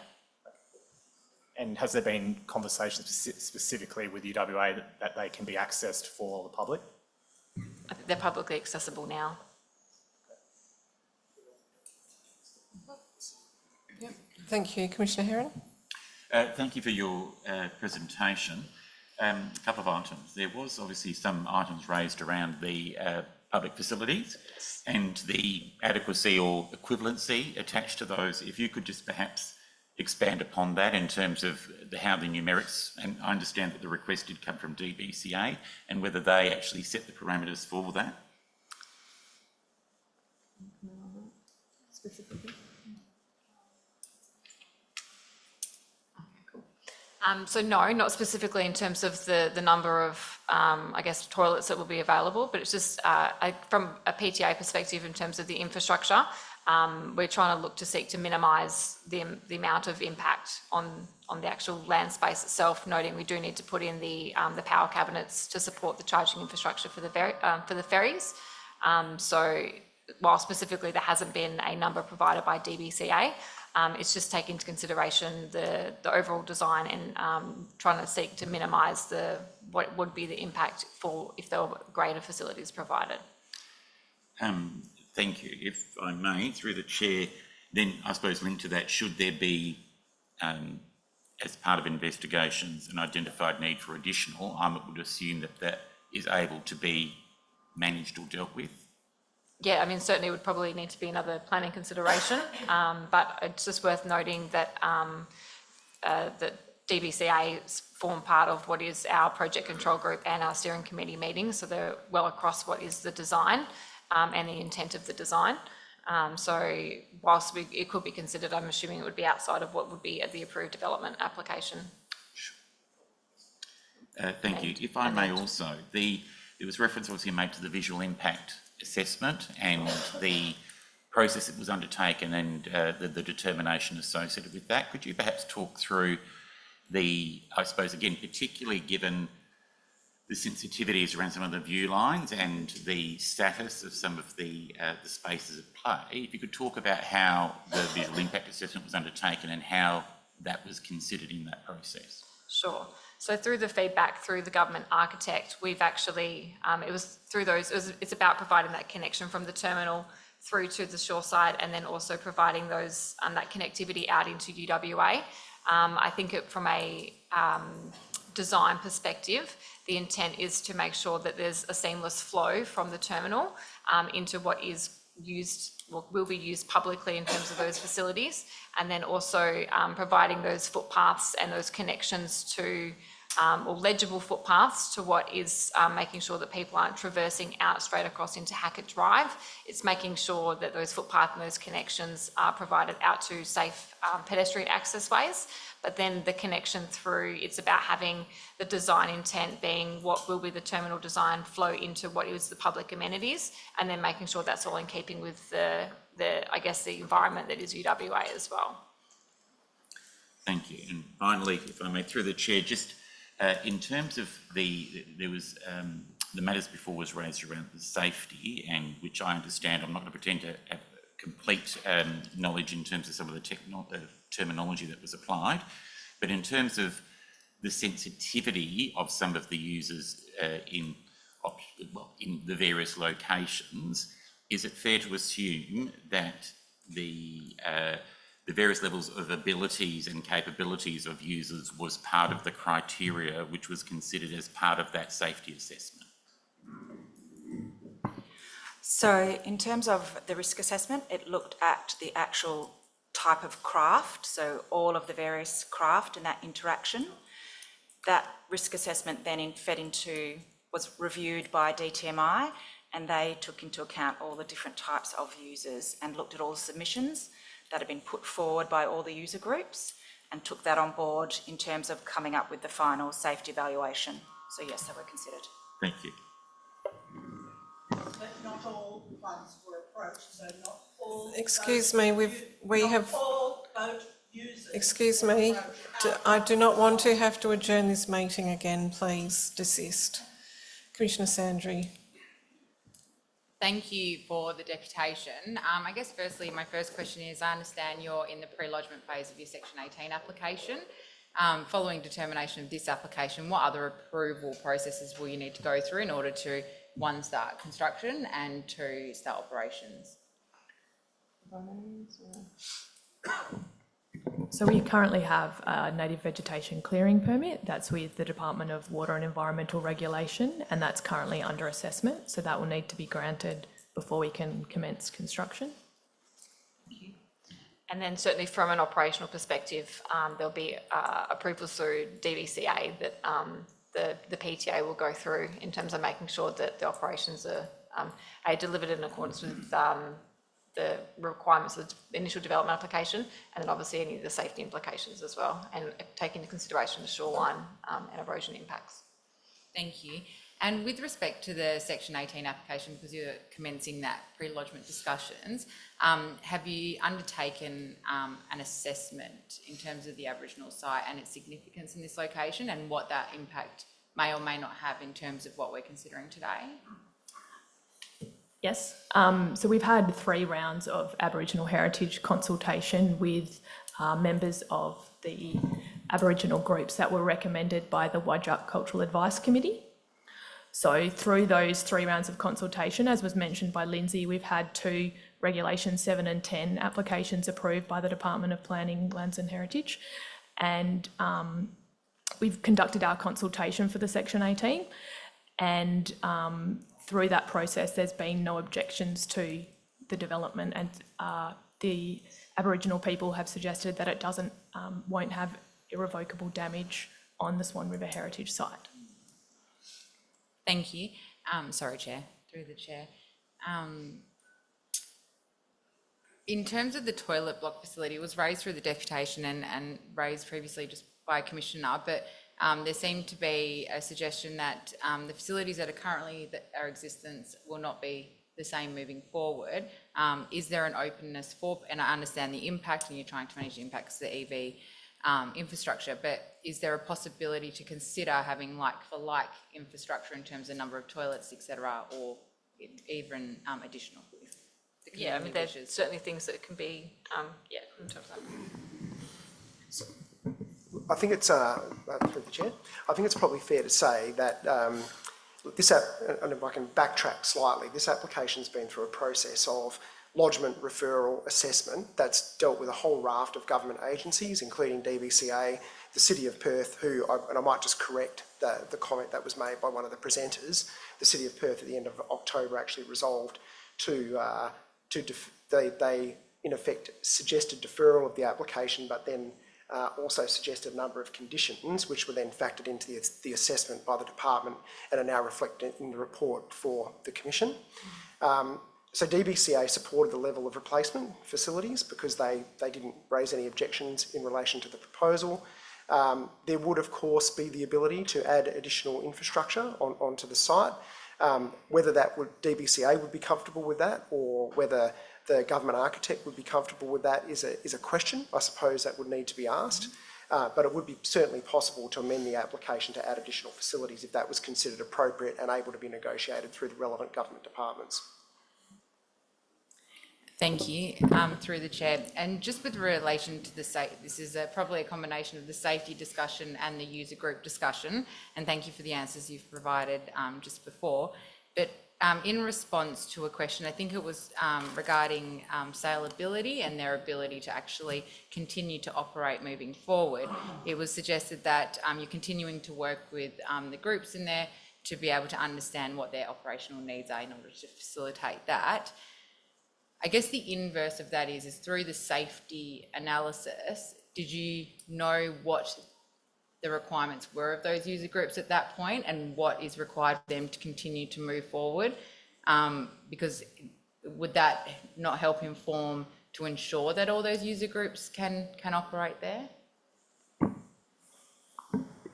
Yeah, so I think in their submission, I'm trying to think off the top of my head, they did provide us with a map for that. And in that map, they basically enclosed the entire Matilda Bay area. We have also been working with the South of Perth Yacht Club, who also has a saleability program, and they work in a much more confined space. So we're hoping to work with saleability out of Royal Perth to try and establish where exactly they would like to be able to and what they would need and requirement for that. And I think in the last waterway reference group meeting, they were able to put another sort of area that they thought they would be able to work with, which is smaller than the original area that they had originally put in. But obviously, we would still need to work through all of that because these are all just lines on paper and circles on maps. And so we couldn't ascertain at this stage exactly where the route would go because we still need to make sure that it works for every single user group, and we're still in the process of actually doing that. Thank you.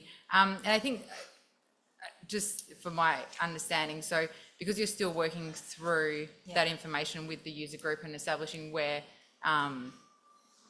the ferries may operate or transit through the waterways, is that if you haven't, isn't that a factor in the safety consideration to be able to determine what that would be in terms of what those impacts would be for other user groups? I'm just trying, I guess one of the considerations is around amenity, and there's all these user groups that are currently using Matilda Bay. So I'm just trying to understand, is there a viable path for these user groups moving forward? Will they need to modify the way in which they operate as a result of the consideration of the built form ultimately? Yes, so yes, there will need to be some modification, and obviously that's what we're trying to work through. It might mean that some of the turning markers for sailing might need to be moved slightly.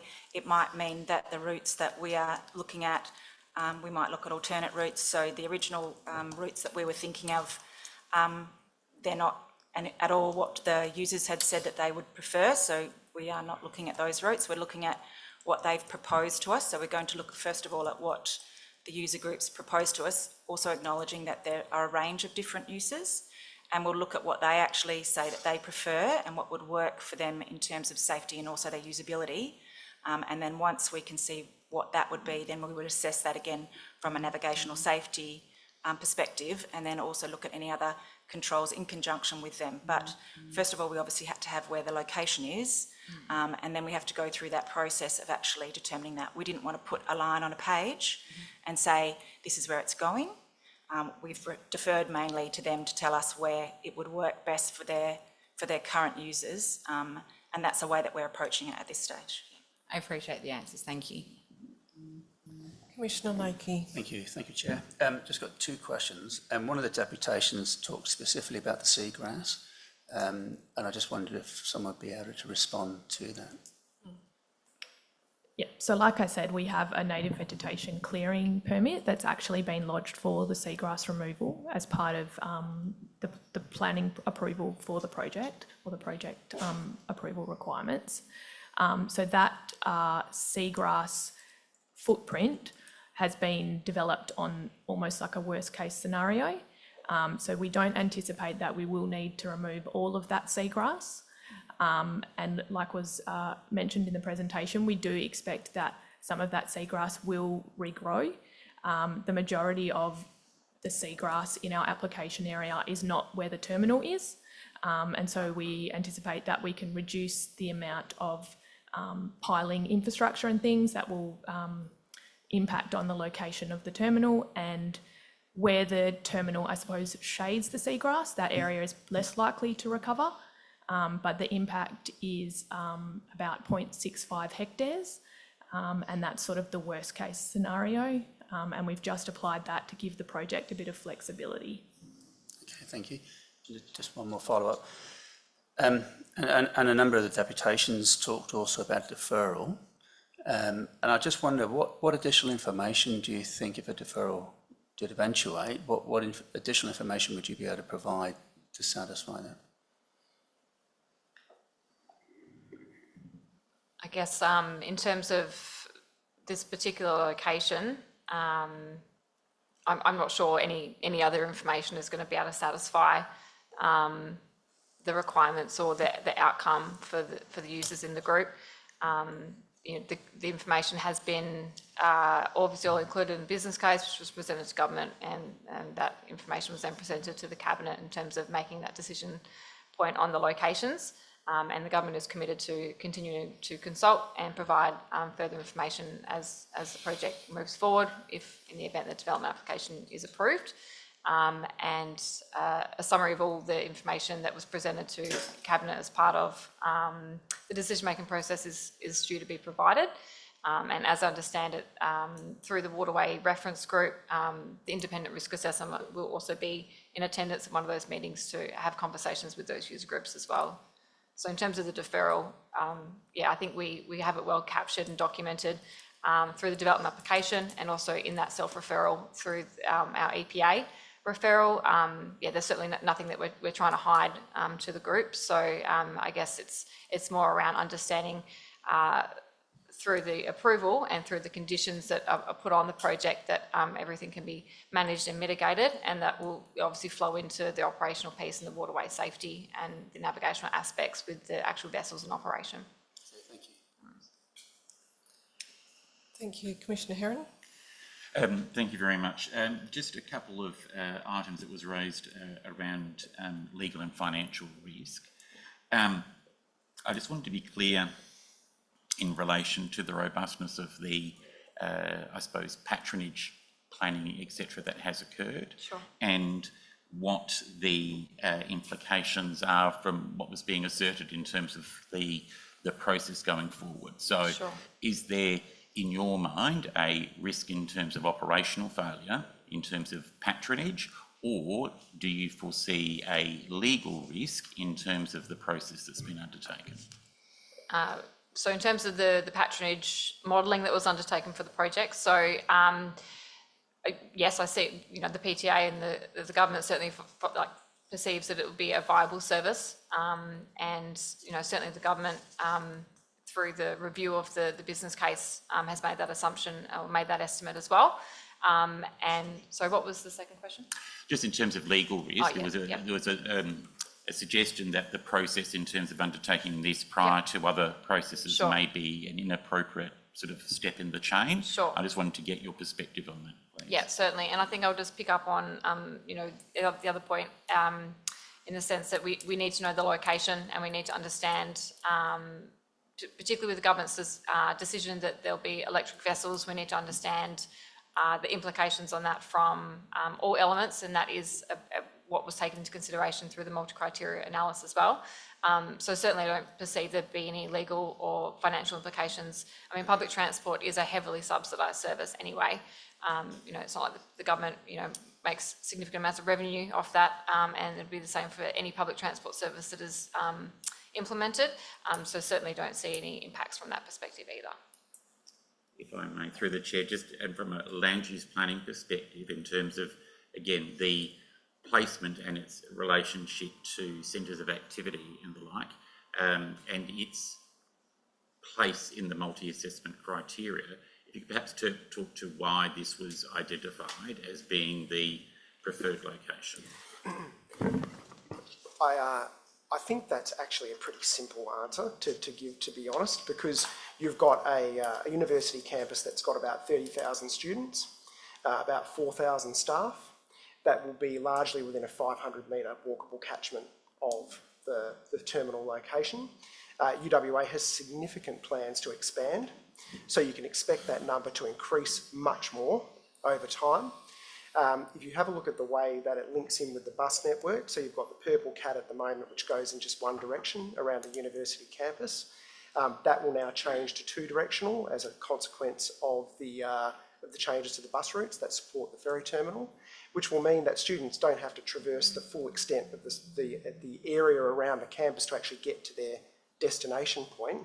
And the modified Purple Cat service with the 950 bus and the other routes that go and service that campus will ensure very high levels of accessibility to all parts of that campus. And I think when you look at the travel time analysis, I think that's really compelling as well, because if you look at the Jojo's Jetty location, you could walk from Jojo's Jetty to and that's quite a relatively easy walk to the southern part of the campus, but it becomes a much longer walk as you go to the more intensively used parts of the campus, as you hit the central part of the campus and the northern part of the campus. So what that in effect means is if you are taking the ferry, you are going to need to then wait and access another public transport service to then take you to that part of the campus that you want to access, which is not the case for Matilda Bay. You can literally go across by the two designated pedestrian crossing points and distribute to where you need to go into the campus. The other factor I think which is really relevant is you've got QE2 Medical Centre. I think at the moment there's about 12,000 staff there. That's also expected to grow over time. And this location is much more proximate to that and much better connected to that via bus services than would be the Jojo's Jetty example. Thank you. Thank you. Sorry, Commissioner Bennett, you go. Many of my questions have been asked by fellow commissioners, but I did want to ask just regarding the land side infrastructure and the extent of that. One of the deputations showed us that the image with the yellow kind of extent on the foreshore. Your comment was around the distance. Would you like to just speak to the extent of the land side infrastructure and also the reasons why the charging infrastructure needs to be in this location as well? Sure. So obviously with being, so the charging infrastructure itself, I think, and it's probably the project's own doing, when we had initial stakeholder consultation sessions, we referred to sea container size footprints of infrastructure. And I think that certainly resonated in people's minds, but in quite a negative way. So the intent behind, first of all, having it at Matilda Bay is due to the size of the Western Power connection to charge the actual vessels themselves. And the footprint required for the infrastructure. So certainly the work that is required to be undertaken by Western Power is not insignificant, and we're working through those initial conversations now. But certainly it's in terms of it being either at Applecross or Matilda Bay, because they were the two locations being considered. Matilda Bay provided a much viable option in terms of being able to deliver the electric vessel solution that has been put forward by government. So yeah, certainly in terms of the shoreside impacts, it's not two sea container size that we're putting in there. There does need to be some delineation. So we've purposely made some delineation between what is the electrical infrastructure around the toilet block, and then we need to have some substations separate from that.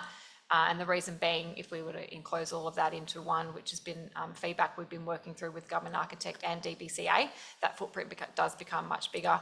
We have to have firewalls and things like that in place just to make sure that all, from a safety perspective, all the equipment is safe. So that's why there is, on the plans, you'll see some infrastructure is separated from the actual toilet block itself, and that is about trying to minimise the impact. But certainly the Matilda Bay location provides us the opportunity, and that'll form part of that multi-criteria analysis. Thank you. The commissioners have been very thorough in their questions. So I think that probably just one thing that did come up during deputations, and if you could just be very brief because I am conscious of time, just in terms of tree retention, tree replacement strategy. Sure.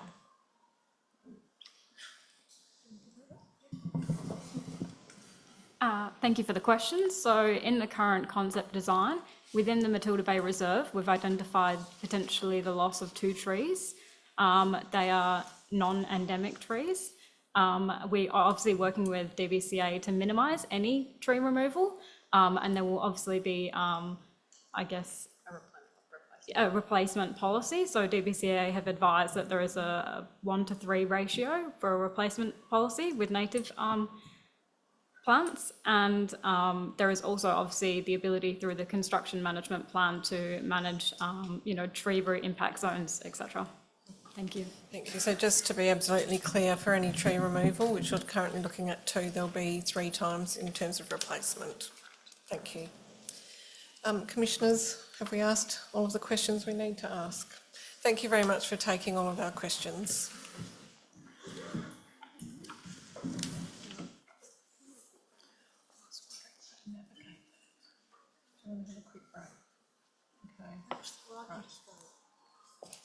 Does anyone else need a break?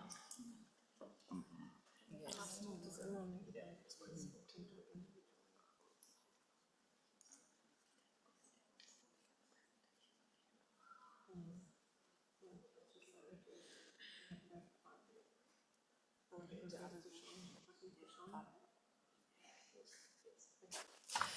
Sorry, just conferring with commissioners. We'd normally have a break by now, so we do just need to have a 5-minute break because we have now been going for almost 4 hours.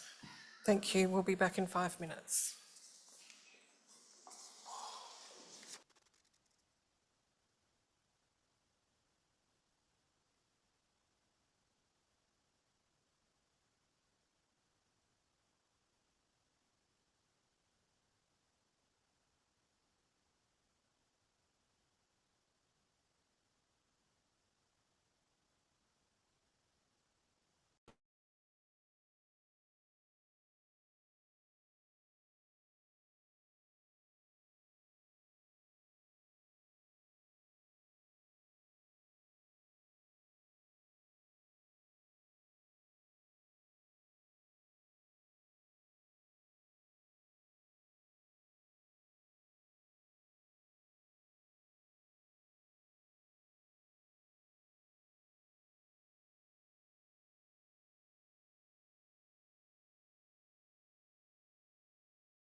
Okay, thank you everyone. We're resuming the meeting now and we're joined by the Department of Planning, Lands and Heritage officers. Oh, sorry, just before we do that, I do just want to mention that we have received 14 written deputations on this item also, and that they have all been included in the agenda for everyone to view. So we'll now move to consideration of the item 5.1, development application for the Matilda Bay Ferry Terminal in Crawley for determination, and noting that we are joined by Dale Sanderson, Ben Hesketh and Declan Delemba, sorry, my apologies. Would you like to present again on this Certainly. item? Thank you very much. There's a lot of coverage in the deputations. We're happy to take questions on any areas we don't cover right now, Thanks, naturally. Dale. Next slide, please. I'd just start by acknowledging the horse and cart discussion earlier around the timing of this decision relative to others. But something needs to go first. In this case, we're dealing with the development application first. If the other approvals, and if we can get the next slide, if other approvals can't be achieved, a new development application can still be lodged with the Commission. We have looked at the social impacts of the ferry terminals. We acknowledge this has had a focus on the foreshore, and that there was actually a greater focus on the on-water impacts or social impacts in the deputations, but the ferry terminals don't form part of this application. The use of a waterway reserve, so a waterway reserve under the MRS, under the Metropolitan Region Scheme, by a public authority doesn't require development approval. That's the framework we operate in, and that's why the report and our commentary is as it is today.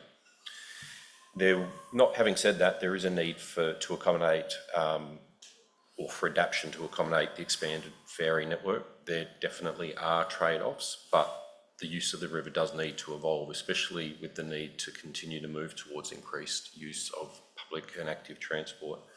It's particularly true for this part of the city. There has been some commentary on the appropriateness of this location as it's not able to facilitate infill development. However, the principle that underpins such a concept is that we actually seek to collate intensity of land use and transport nodes. So in this case, the transport infrastructure is being located immediately adjacent to a major trip generator already. So there's not actually necessarily a need to add additional development, though we do anticipate that will occur through at UWA and in the broader precinct. Just onto the next slide. Again, sorry for the repetition. The EPA has made a decision, and importantly, the department's recommendations in accordance with the advice of the Swan River Trust. Before we pass to Declan, the only other point I'd make is, and again, apologies for the repetition, we don't support PTA's request for a delay in the construction of the bike shelter. Demand for bike parking appears to be there upfront on day one. There's a risk of generating more car movements if that's not provided up front, and we need to establish the appropriate patterns of transport use up front. Thank you. Next slide, please. So in terms of the department's public consultation was undertaken in accordance with clause 41 of the Metropolitan Region Scheme, and 1884 public submissions were received, including 68.79% of which were not supportive, 13.54% were supportive with changes, and 17.64% were supportive.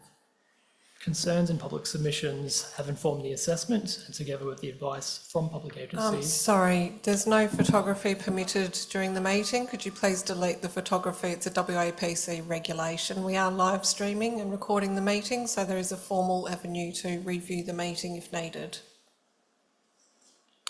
Together with the advice from public agencies, resulted in the recommended conditions, which will be discussed in the following slide.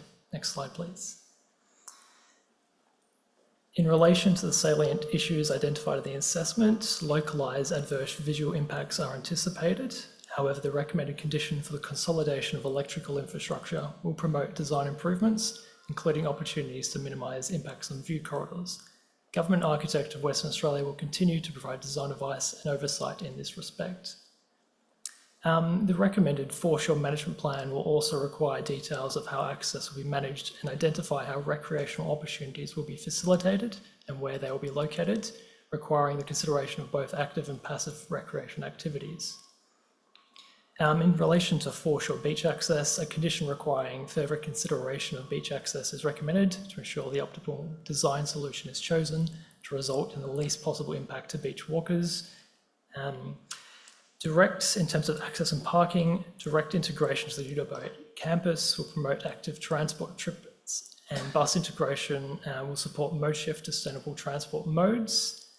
And I also note in relation to heritage that the Heritage Council of Western Australia supports the proposal, and the recommended archaeological management plan and interpretation plan conditions are recommended to be imposed to ensure the heritage significance of the site is appropriately addressed.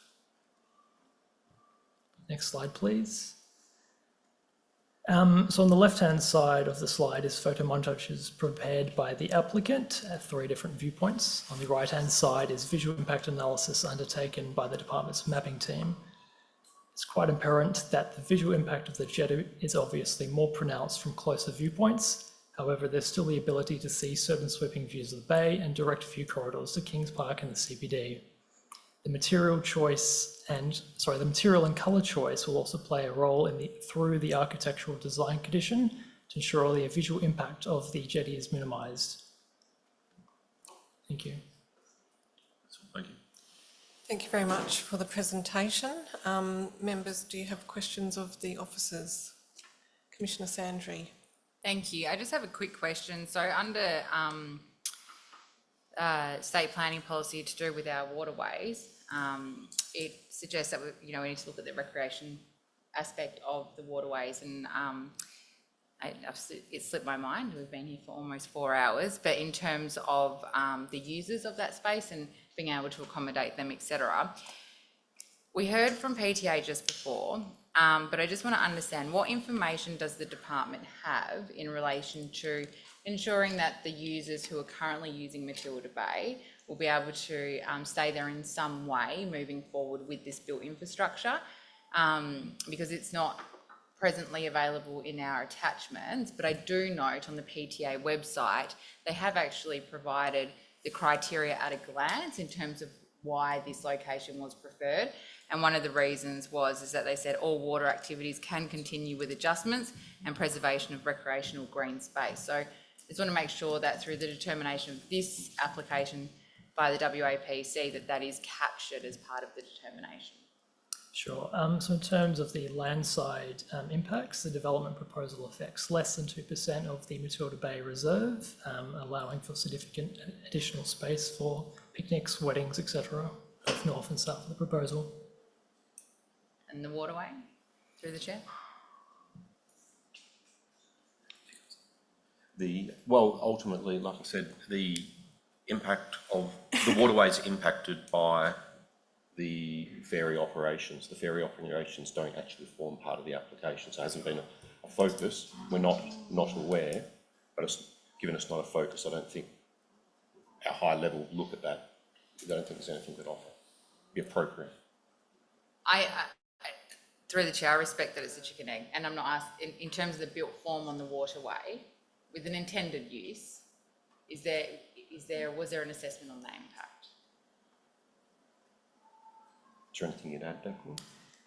I believe DTI Maritime provided a referral response, and it did not raise any significant concerns with impacts of the terminal itself. Thank you. My observation on site is that the activities are not that. There are some activities certainly close to the beach, the foreshore beach, but they extend right out into the bay, so there is will be some limited impact, yes. Thank you.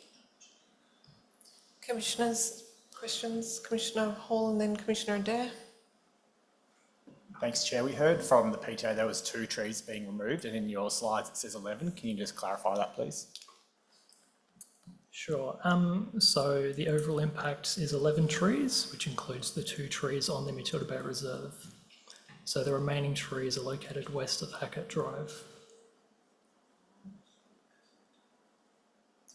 Okay, and are they, have they been assessed in terms of, are they native species, and can you tell us more about that? So I believe there are some native species on the west side of Hackett Drive. Through our recommended condition, all tree removals will be replaced by a 3:1 placement ratio with native species.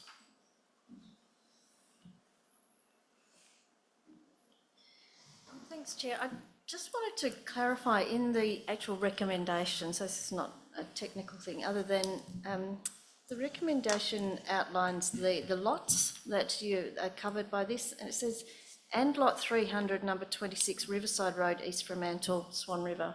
Is that a technical description of the Swan River? Correct. Correct. Okay, thank you. Just wanted to make sure we're covering the right areas. So, yeah, good question. Commissioner Bennett. Thank you for the presentation. A couple of questions. Would you like to comment on the points that were raised during the deputations around social impact assessment?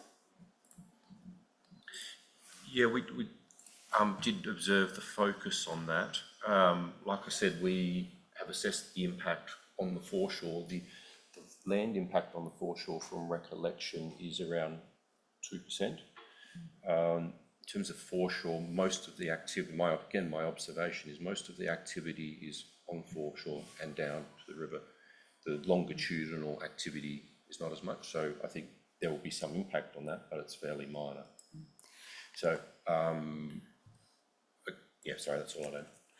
And to clarify, there's no requirement in any planning frameworks that we're assessing this application under for a social impact assessment? No. Okay, thank you. One of the very early deputations spoke about conditions 23 and 24, and the comment about that the way the conditions were worded would mean that the impact had occurred prior to the condition being implemented. And I think it's referring to the fact that the beginning of the condition wording says prior to the commencement of ferry terminal operations, and then et cetera, what the next requirement is. Do you want to make any comments in relation to the sequencing of that? Okay. Sure. So the condition timing was agreed with DBCA as the land manager. The requirement for that is that the foreshore management plan and environmental management system require detailed designs, which will not be available prior to commencement of works. So detailed design inputs are required for these plans, and that happens later on in the design process. So detailed design of the terminal? Of the terminal structures and landside structures. Okay, so the detailed designs would be complete prior to the commencement of works, though? Sometimes initial civil works will begin prior to detailed design of the architectural and other packages. So lighting packages, for example, happen later in the process while civils happen at the start. Sure. Can I ask one more question? Sure. Just regarding the amenities and the comment around replacing like for like and then potentially like with a bit more because of the potential increased use of the area. Has consideration been given to that in the assessment and the conditioning of the alternate recommendation that's been provided? The amenities, sorry, the public toilets, just confirm, yes. So there's no planning policy guidance on this. There is a reduced number of cubicles, but they're unisex, so there is more flexibility.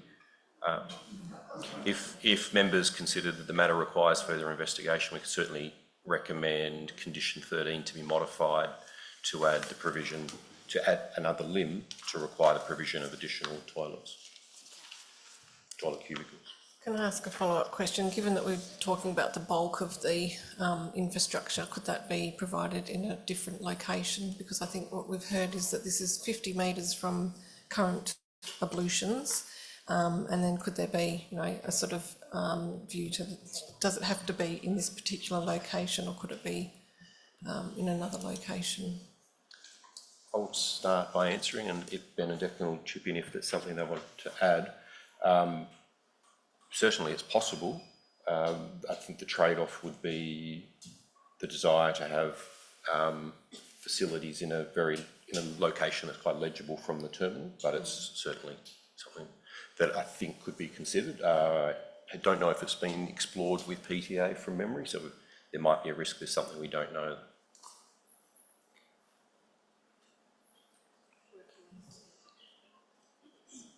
All right, thank you very much. Members, other questions? Yes, Commissioner Heron. Thank you very much for your presentation. And again, you did touch on the horse and cart component. I just wanted to also, wanted to get your further commentary around the, again, the process from a planning approval perspective under the MRS and the subsequent approvals, which you have touched on. But I suppose the appropriateness around, I suppose, the dealing of this prior to full finalisation of design and certain elements. There's obviously been some assertions and questions around the appropriateness of us dealing with this at this point in time, given that certain things are still obviously to be resolved. My sense would be obviously that we need to have the location pinned down such that those issues can be further refined, but I want to understand a technical officer's perspective.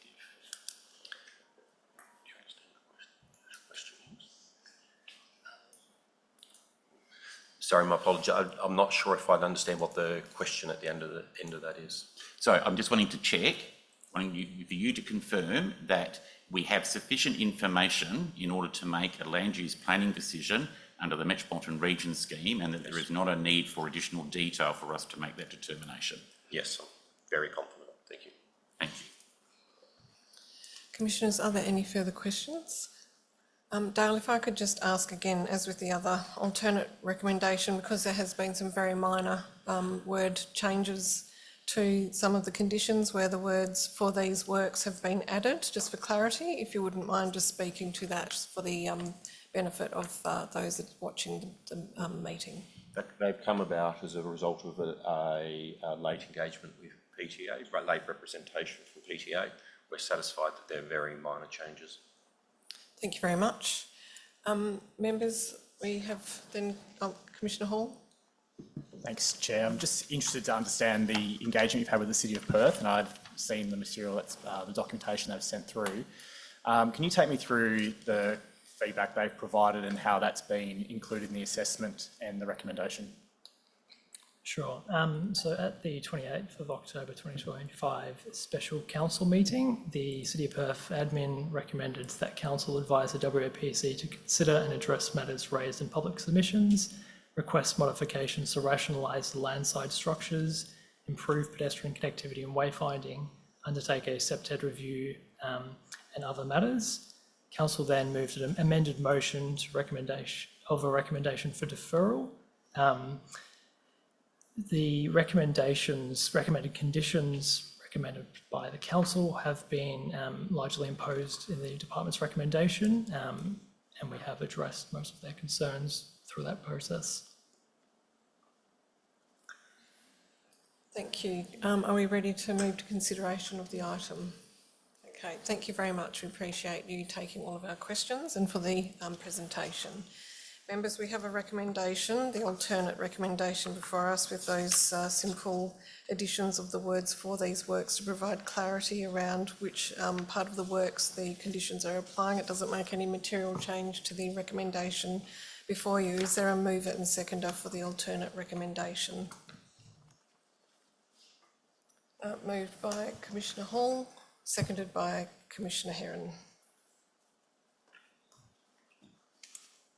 Thanks, Chair. Look, I've considered all the information that's been presented today and heard all the deputations. There's a lot of information to go through. I think for me, there's been a strong process that's facilitated that information and that input that's been presented. So that is pleasing to see. When I consider this in a statutory environment that we're in under the Planning Development Act and the Metropolitan Region Scheme, I look at things like the design and the design assessment that's been undertaken. The design is a low profile, neutral tone. Yes, it will introduce the ferry terminal, but I believe it's sympathetic for its location. It's aligned with the City of Perth's local planning strategy of 2023. It specifically identifies the growth of water services to better link the city to tourist and activity destinations, which this is one. The UWA Master Plan 2020 does identify a potential ferry terminal generally in this location. And the MRS outlines clauses around waterways, recognising waterways and providing public access to. And for me, a public ferry is for the common good. And I note that a ferry service in general has been supported by many people throughout this process. So for those reasons, I'm in support of the recommendation. Thank you, Commissioner Hall. Commissioner Heron, do you wish to speak to the item? Yes, please. And this has been obviously an item of significant emotion. I fully accept that there are lots of feelings regarding attachment to the locality, and that any proposal and any change is going to have issues and challenges associated with it. I feel that our role is to be looking to the long term, and there has been some references about the look to the future, and the linkage to public transport and the reduced reliance on private vehicles has to be a move which we look to endorse and support.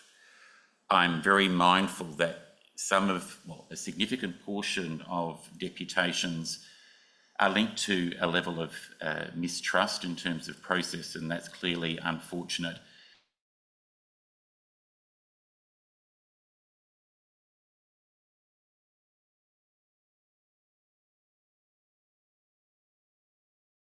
Done. I also truly believe that the underlying intent here is about dealing with the core issue of the location and the commitment around resolving the refinement of issues around operation and detail once it has been pinned down, because you can't deal with those items of detail until some of the fundamental questions have been arisen. And although I can appreciate some of the concerns that have been raised, I am confident that the processes that have been put in place in terms of engagement and the conditions that have been applied will address those. I will foreshadow, however, a proposed amendment to condition 13, which I shall frantically try to... yes. Oh. That has clearly been already foreshadowed, so I will leave that be. Thank you. Thank you. Thank you very much, Commissioner Heron. Commissioner Bennett had prepared some wording around an amendment to deal with the toilet facilities, so we can deal with that, but I'll just see whether any members wish to speak to the motion before we move to dealing with the amendment. Thank you. Go ahead. Sorry, Commissioner Lakey, you wish to speak first? No, that's fine. Go ahead. Thank you. I think a ferry terminal located in Matilda Bay will provide a direct link with the CBD and facilitate good access for students, tourists and the broader Perth community. And it also takes pressure off the existing transport infrastructure as well. Look, I certainly understand the passion of the community, and I do recognise the many points raised. And as I mentioned previously, I've gone through every detail. I've walked the site several times. And look, and wherever a terminal is located, that will facilitate change. And I actually agree with Commissioner Heron. I think once we get the location here, then that further detail can be worked through with the many users. In that regard, I am satisfied that the PTA has considered this proposal in detail, but I do recognise that this is just the beginning of that work and engagement with all the user groups. I'm also satisfied that the number of and extent of the proposed conditions recommended by the DPLH address a lot, if not most of all, the points raised during the consultation and also here today. So having considered the proposal in detail, the referrals to the various government agencies and the response from the EPA, Swan River Trust, and also notably the feedback from UWA, and also considering the deputations today, on balance, I will be supporting this proposal. Thank you very much, Commissioner Lakey. Commissioner Bennett? Thank you. So to refer to the potential amendment, suggested an additional point 13A3 So provision of additional public toilet facilities to replace the quantum of current facilities and meeting additional demand generated by the proposal with the built form designed to respond to the local context. Thank you. Is there a seconder for the amendment? Thank you. Commissioner Lakey has seconded the amendment. Do you wish to speak to it, Commissioner Bennett? No further than to say that I understand the concerns raised through the deputations and appreciate the need for these additional facilities. Thank you. Anything from you, Nothing for me Commissioner to add on Lakey? Any further discussion? Any dissent? Thank you. The amendment has carried. We're back to the substantive. Is there any further comments? Thank you, Chair. There's been a great deal of information provided to us both prior to this meeting and during the meeting, and both from verbal deputations and also as a response to questions. At this point in time, I am not comfortable to support the application. I feel like there's been too much verbal information provided. In this kind of meeting and forum, it's a step too far in my mind for me to be able to process and make sure that I'm making a clear and a defendable decision in relation to this application, and particularly in relation to the impacts on Matilda Bay. So I would foreshadow a procedural motion, however I suspect it couldn't get up. So I won't be supporting this application at this time. I am very much, and in my 30 plus years as a planner, have always advocated for more ferries and for ferries on the river. For this one, it's just about the location of the terminal and the additional information that has been provided today. Commissioner Dare, thank you for foreshadowing a deferral motion. Thank you. If you could just allow us to deliberate. Thank you for foreshadowing. Before you move a deferral motion, I would just like to allow other members to speak. So other members, if you wish to speak. Thank you, Commissioner Shears. Through you, Chair, I won't go over the same sort of ground that's already been covered by other commissioners. It is a huge decision for us today, and certainly we have had a lot of information both prior to the meeting and throughout the day. I also acknowledge the concerns and valid reasons why people are very concerned about this proposal. I will be supporting the motion. I do believe that the conditions and the management of this space, which is critical, can be achieved. I've seen it done elsewhere across Australia, and I do think that management is critical and something as a growing city we're going to have to deal with more regularly. I do think the conditions, particularly from the government architect, will enhance and improve the design as much as we possibly can. And I think, this is something that's been a long time in the planning, whether it be conceptual or in some sort of further refined option. And the whole Greater Perth will benefit from this in the long run. Thank you. Any other members wish to speak? Thank you, Chair. I also speak in support of the alternate recommendation. I understand that many of the challenges raised today are related to decisions or processes that will occur subsequent to our deliberations, and that we are just considering the planning matters, particularly around the separate approvals required for the navigation and the ferry operation. That clearly is consultation engagement with the users is very, very important, and I think from my perspective I'd certainly emphasise to DBCA in undertaking their consideration of those approvals that they consult genuinely with all of the user groups to understand the operation of the bay and the continued operation for those user groups as well. I do support the location because of its proximity to UWA and the high demand and growth in this area. I support the early provision of the active transport through the bike facilities, and also acknowledge the importance of this precinct from a land-based recreation facility, not just the water-based as well, and acknowledge the footprint impact of this relative to the large area of the bay. So I'm supporting the alternate recommendation. Thank you, Commissioner Bennett. Is there any other? No, thank you, Commissioner Sandry. Thank you. And I want to thank the deputations from the Department, PTA and the community. I think through the line of questioning and certainly the information provided, It's provided some clarity in terms of what is being proposed and the potential ongoing impacts outside of what the report and the attachments say. We are considering the built form component of this, and it is difficult to separate, even in my mind at times. When considering the application, it's difficult to separate the use from the development. However, when considering the built form, you have to consider some parts of the use, which is how it's going to function in the sense of, is it located to ensure the best connectivity in terms of pedestrian connectivity and also in terms of positioning as part of the ultimate ferry network. There's no doubt that this location has gone through a process with PTA, and it's identified that it is the preferred location, and that information is available on their website in terms of summary of how they've gone through that assessment.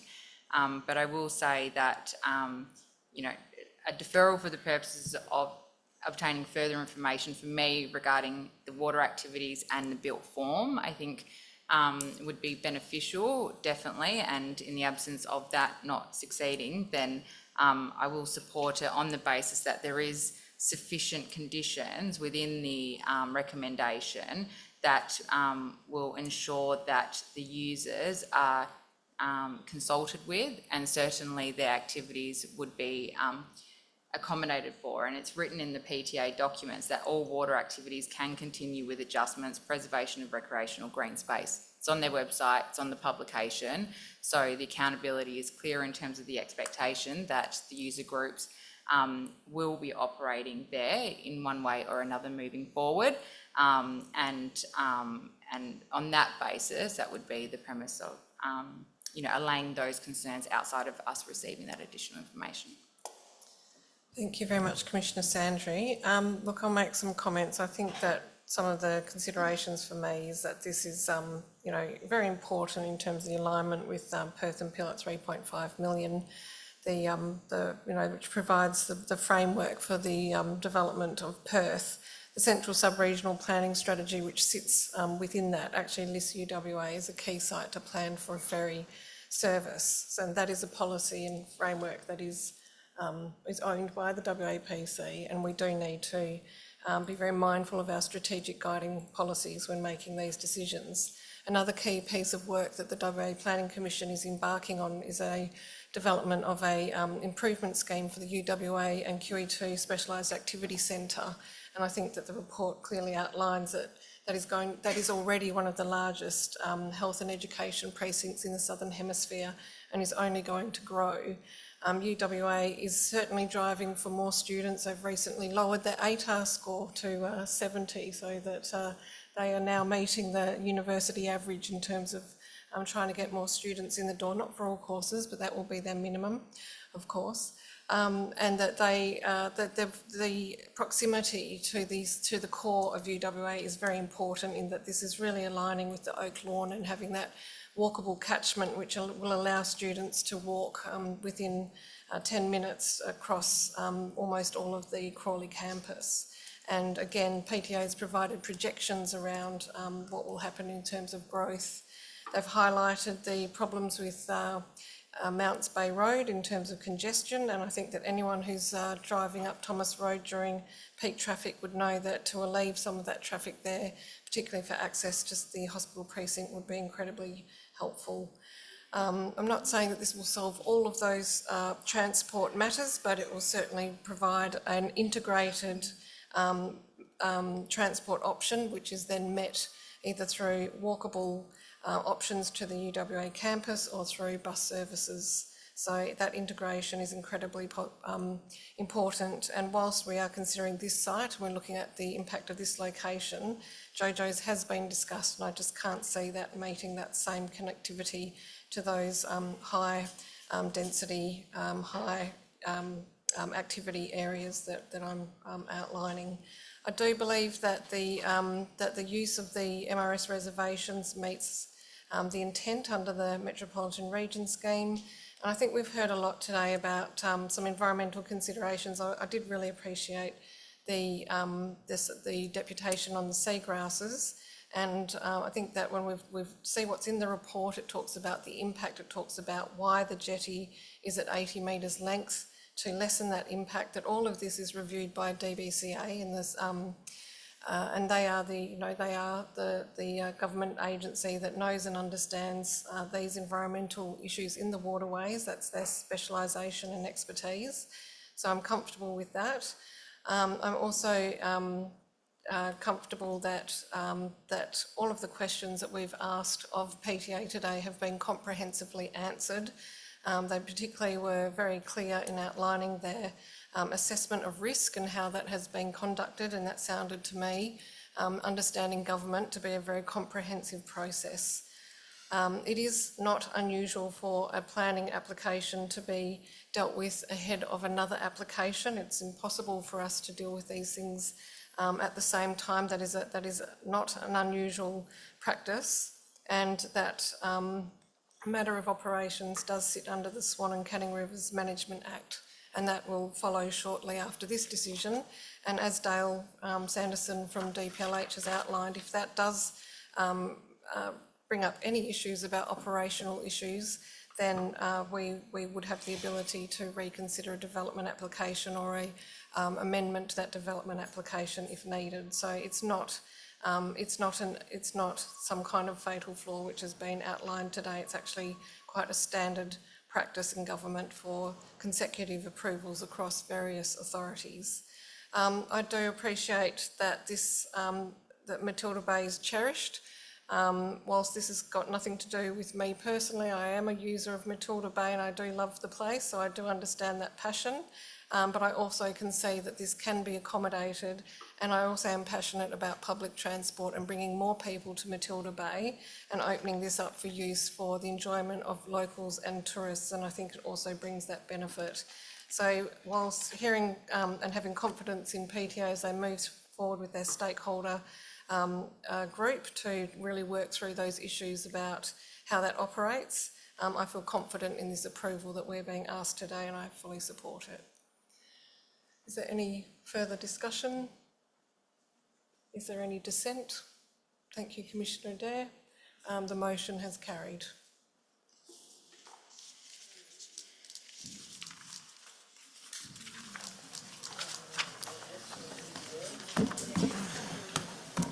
The WAPC now does have some additional business to attend to unrelated to the Ferrier Terminals application, so we will have to go into confidential session. If I could please ask for a mover and seconder. Thank you, Commissioner Lakey and Commissioner Sandry seconding. Is there any dissent? Thank you.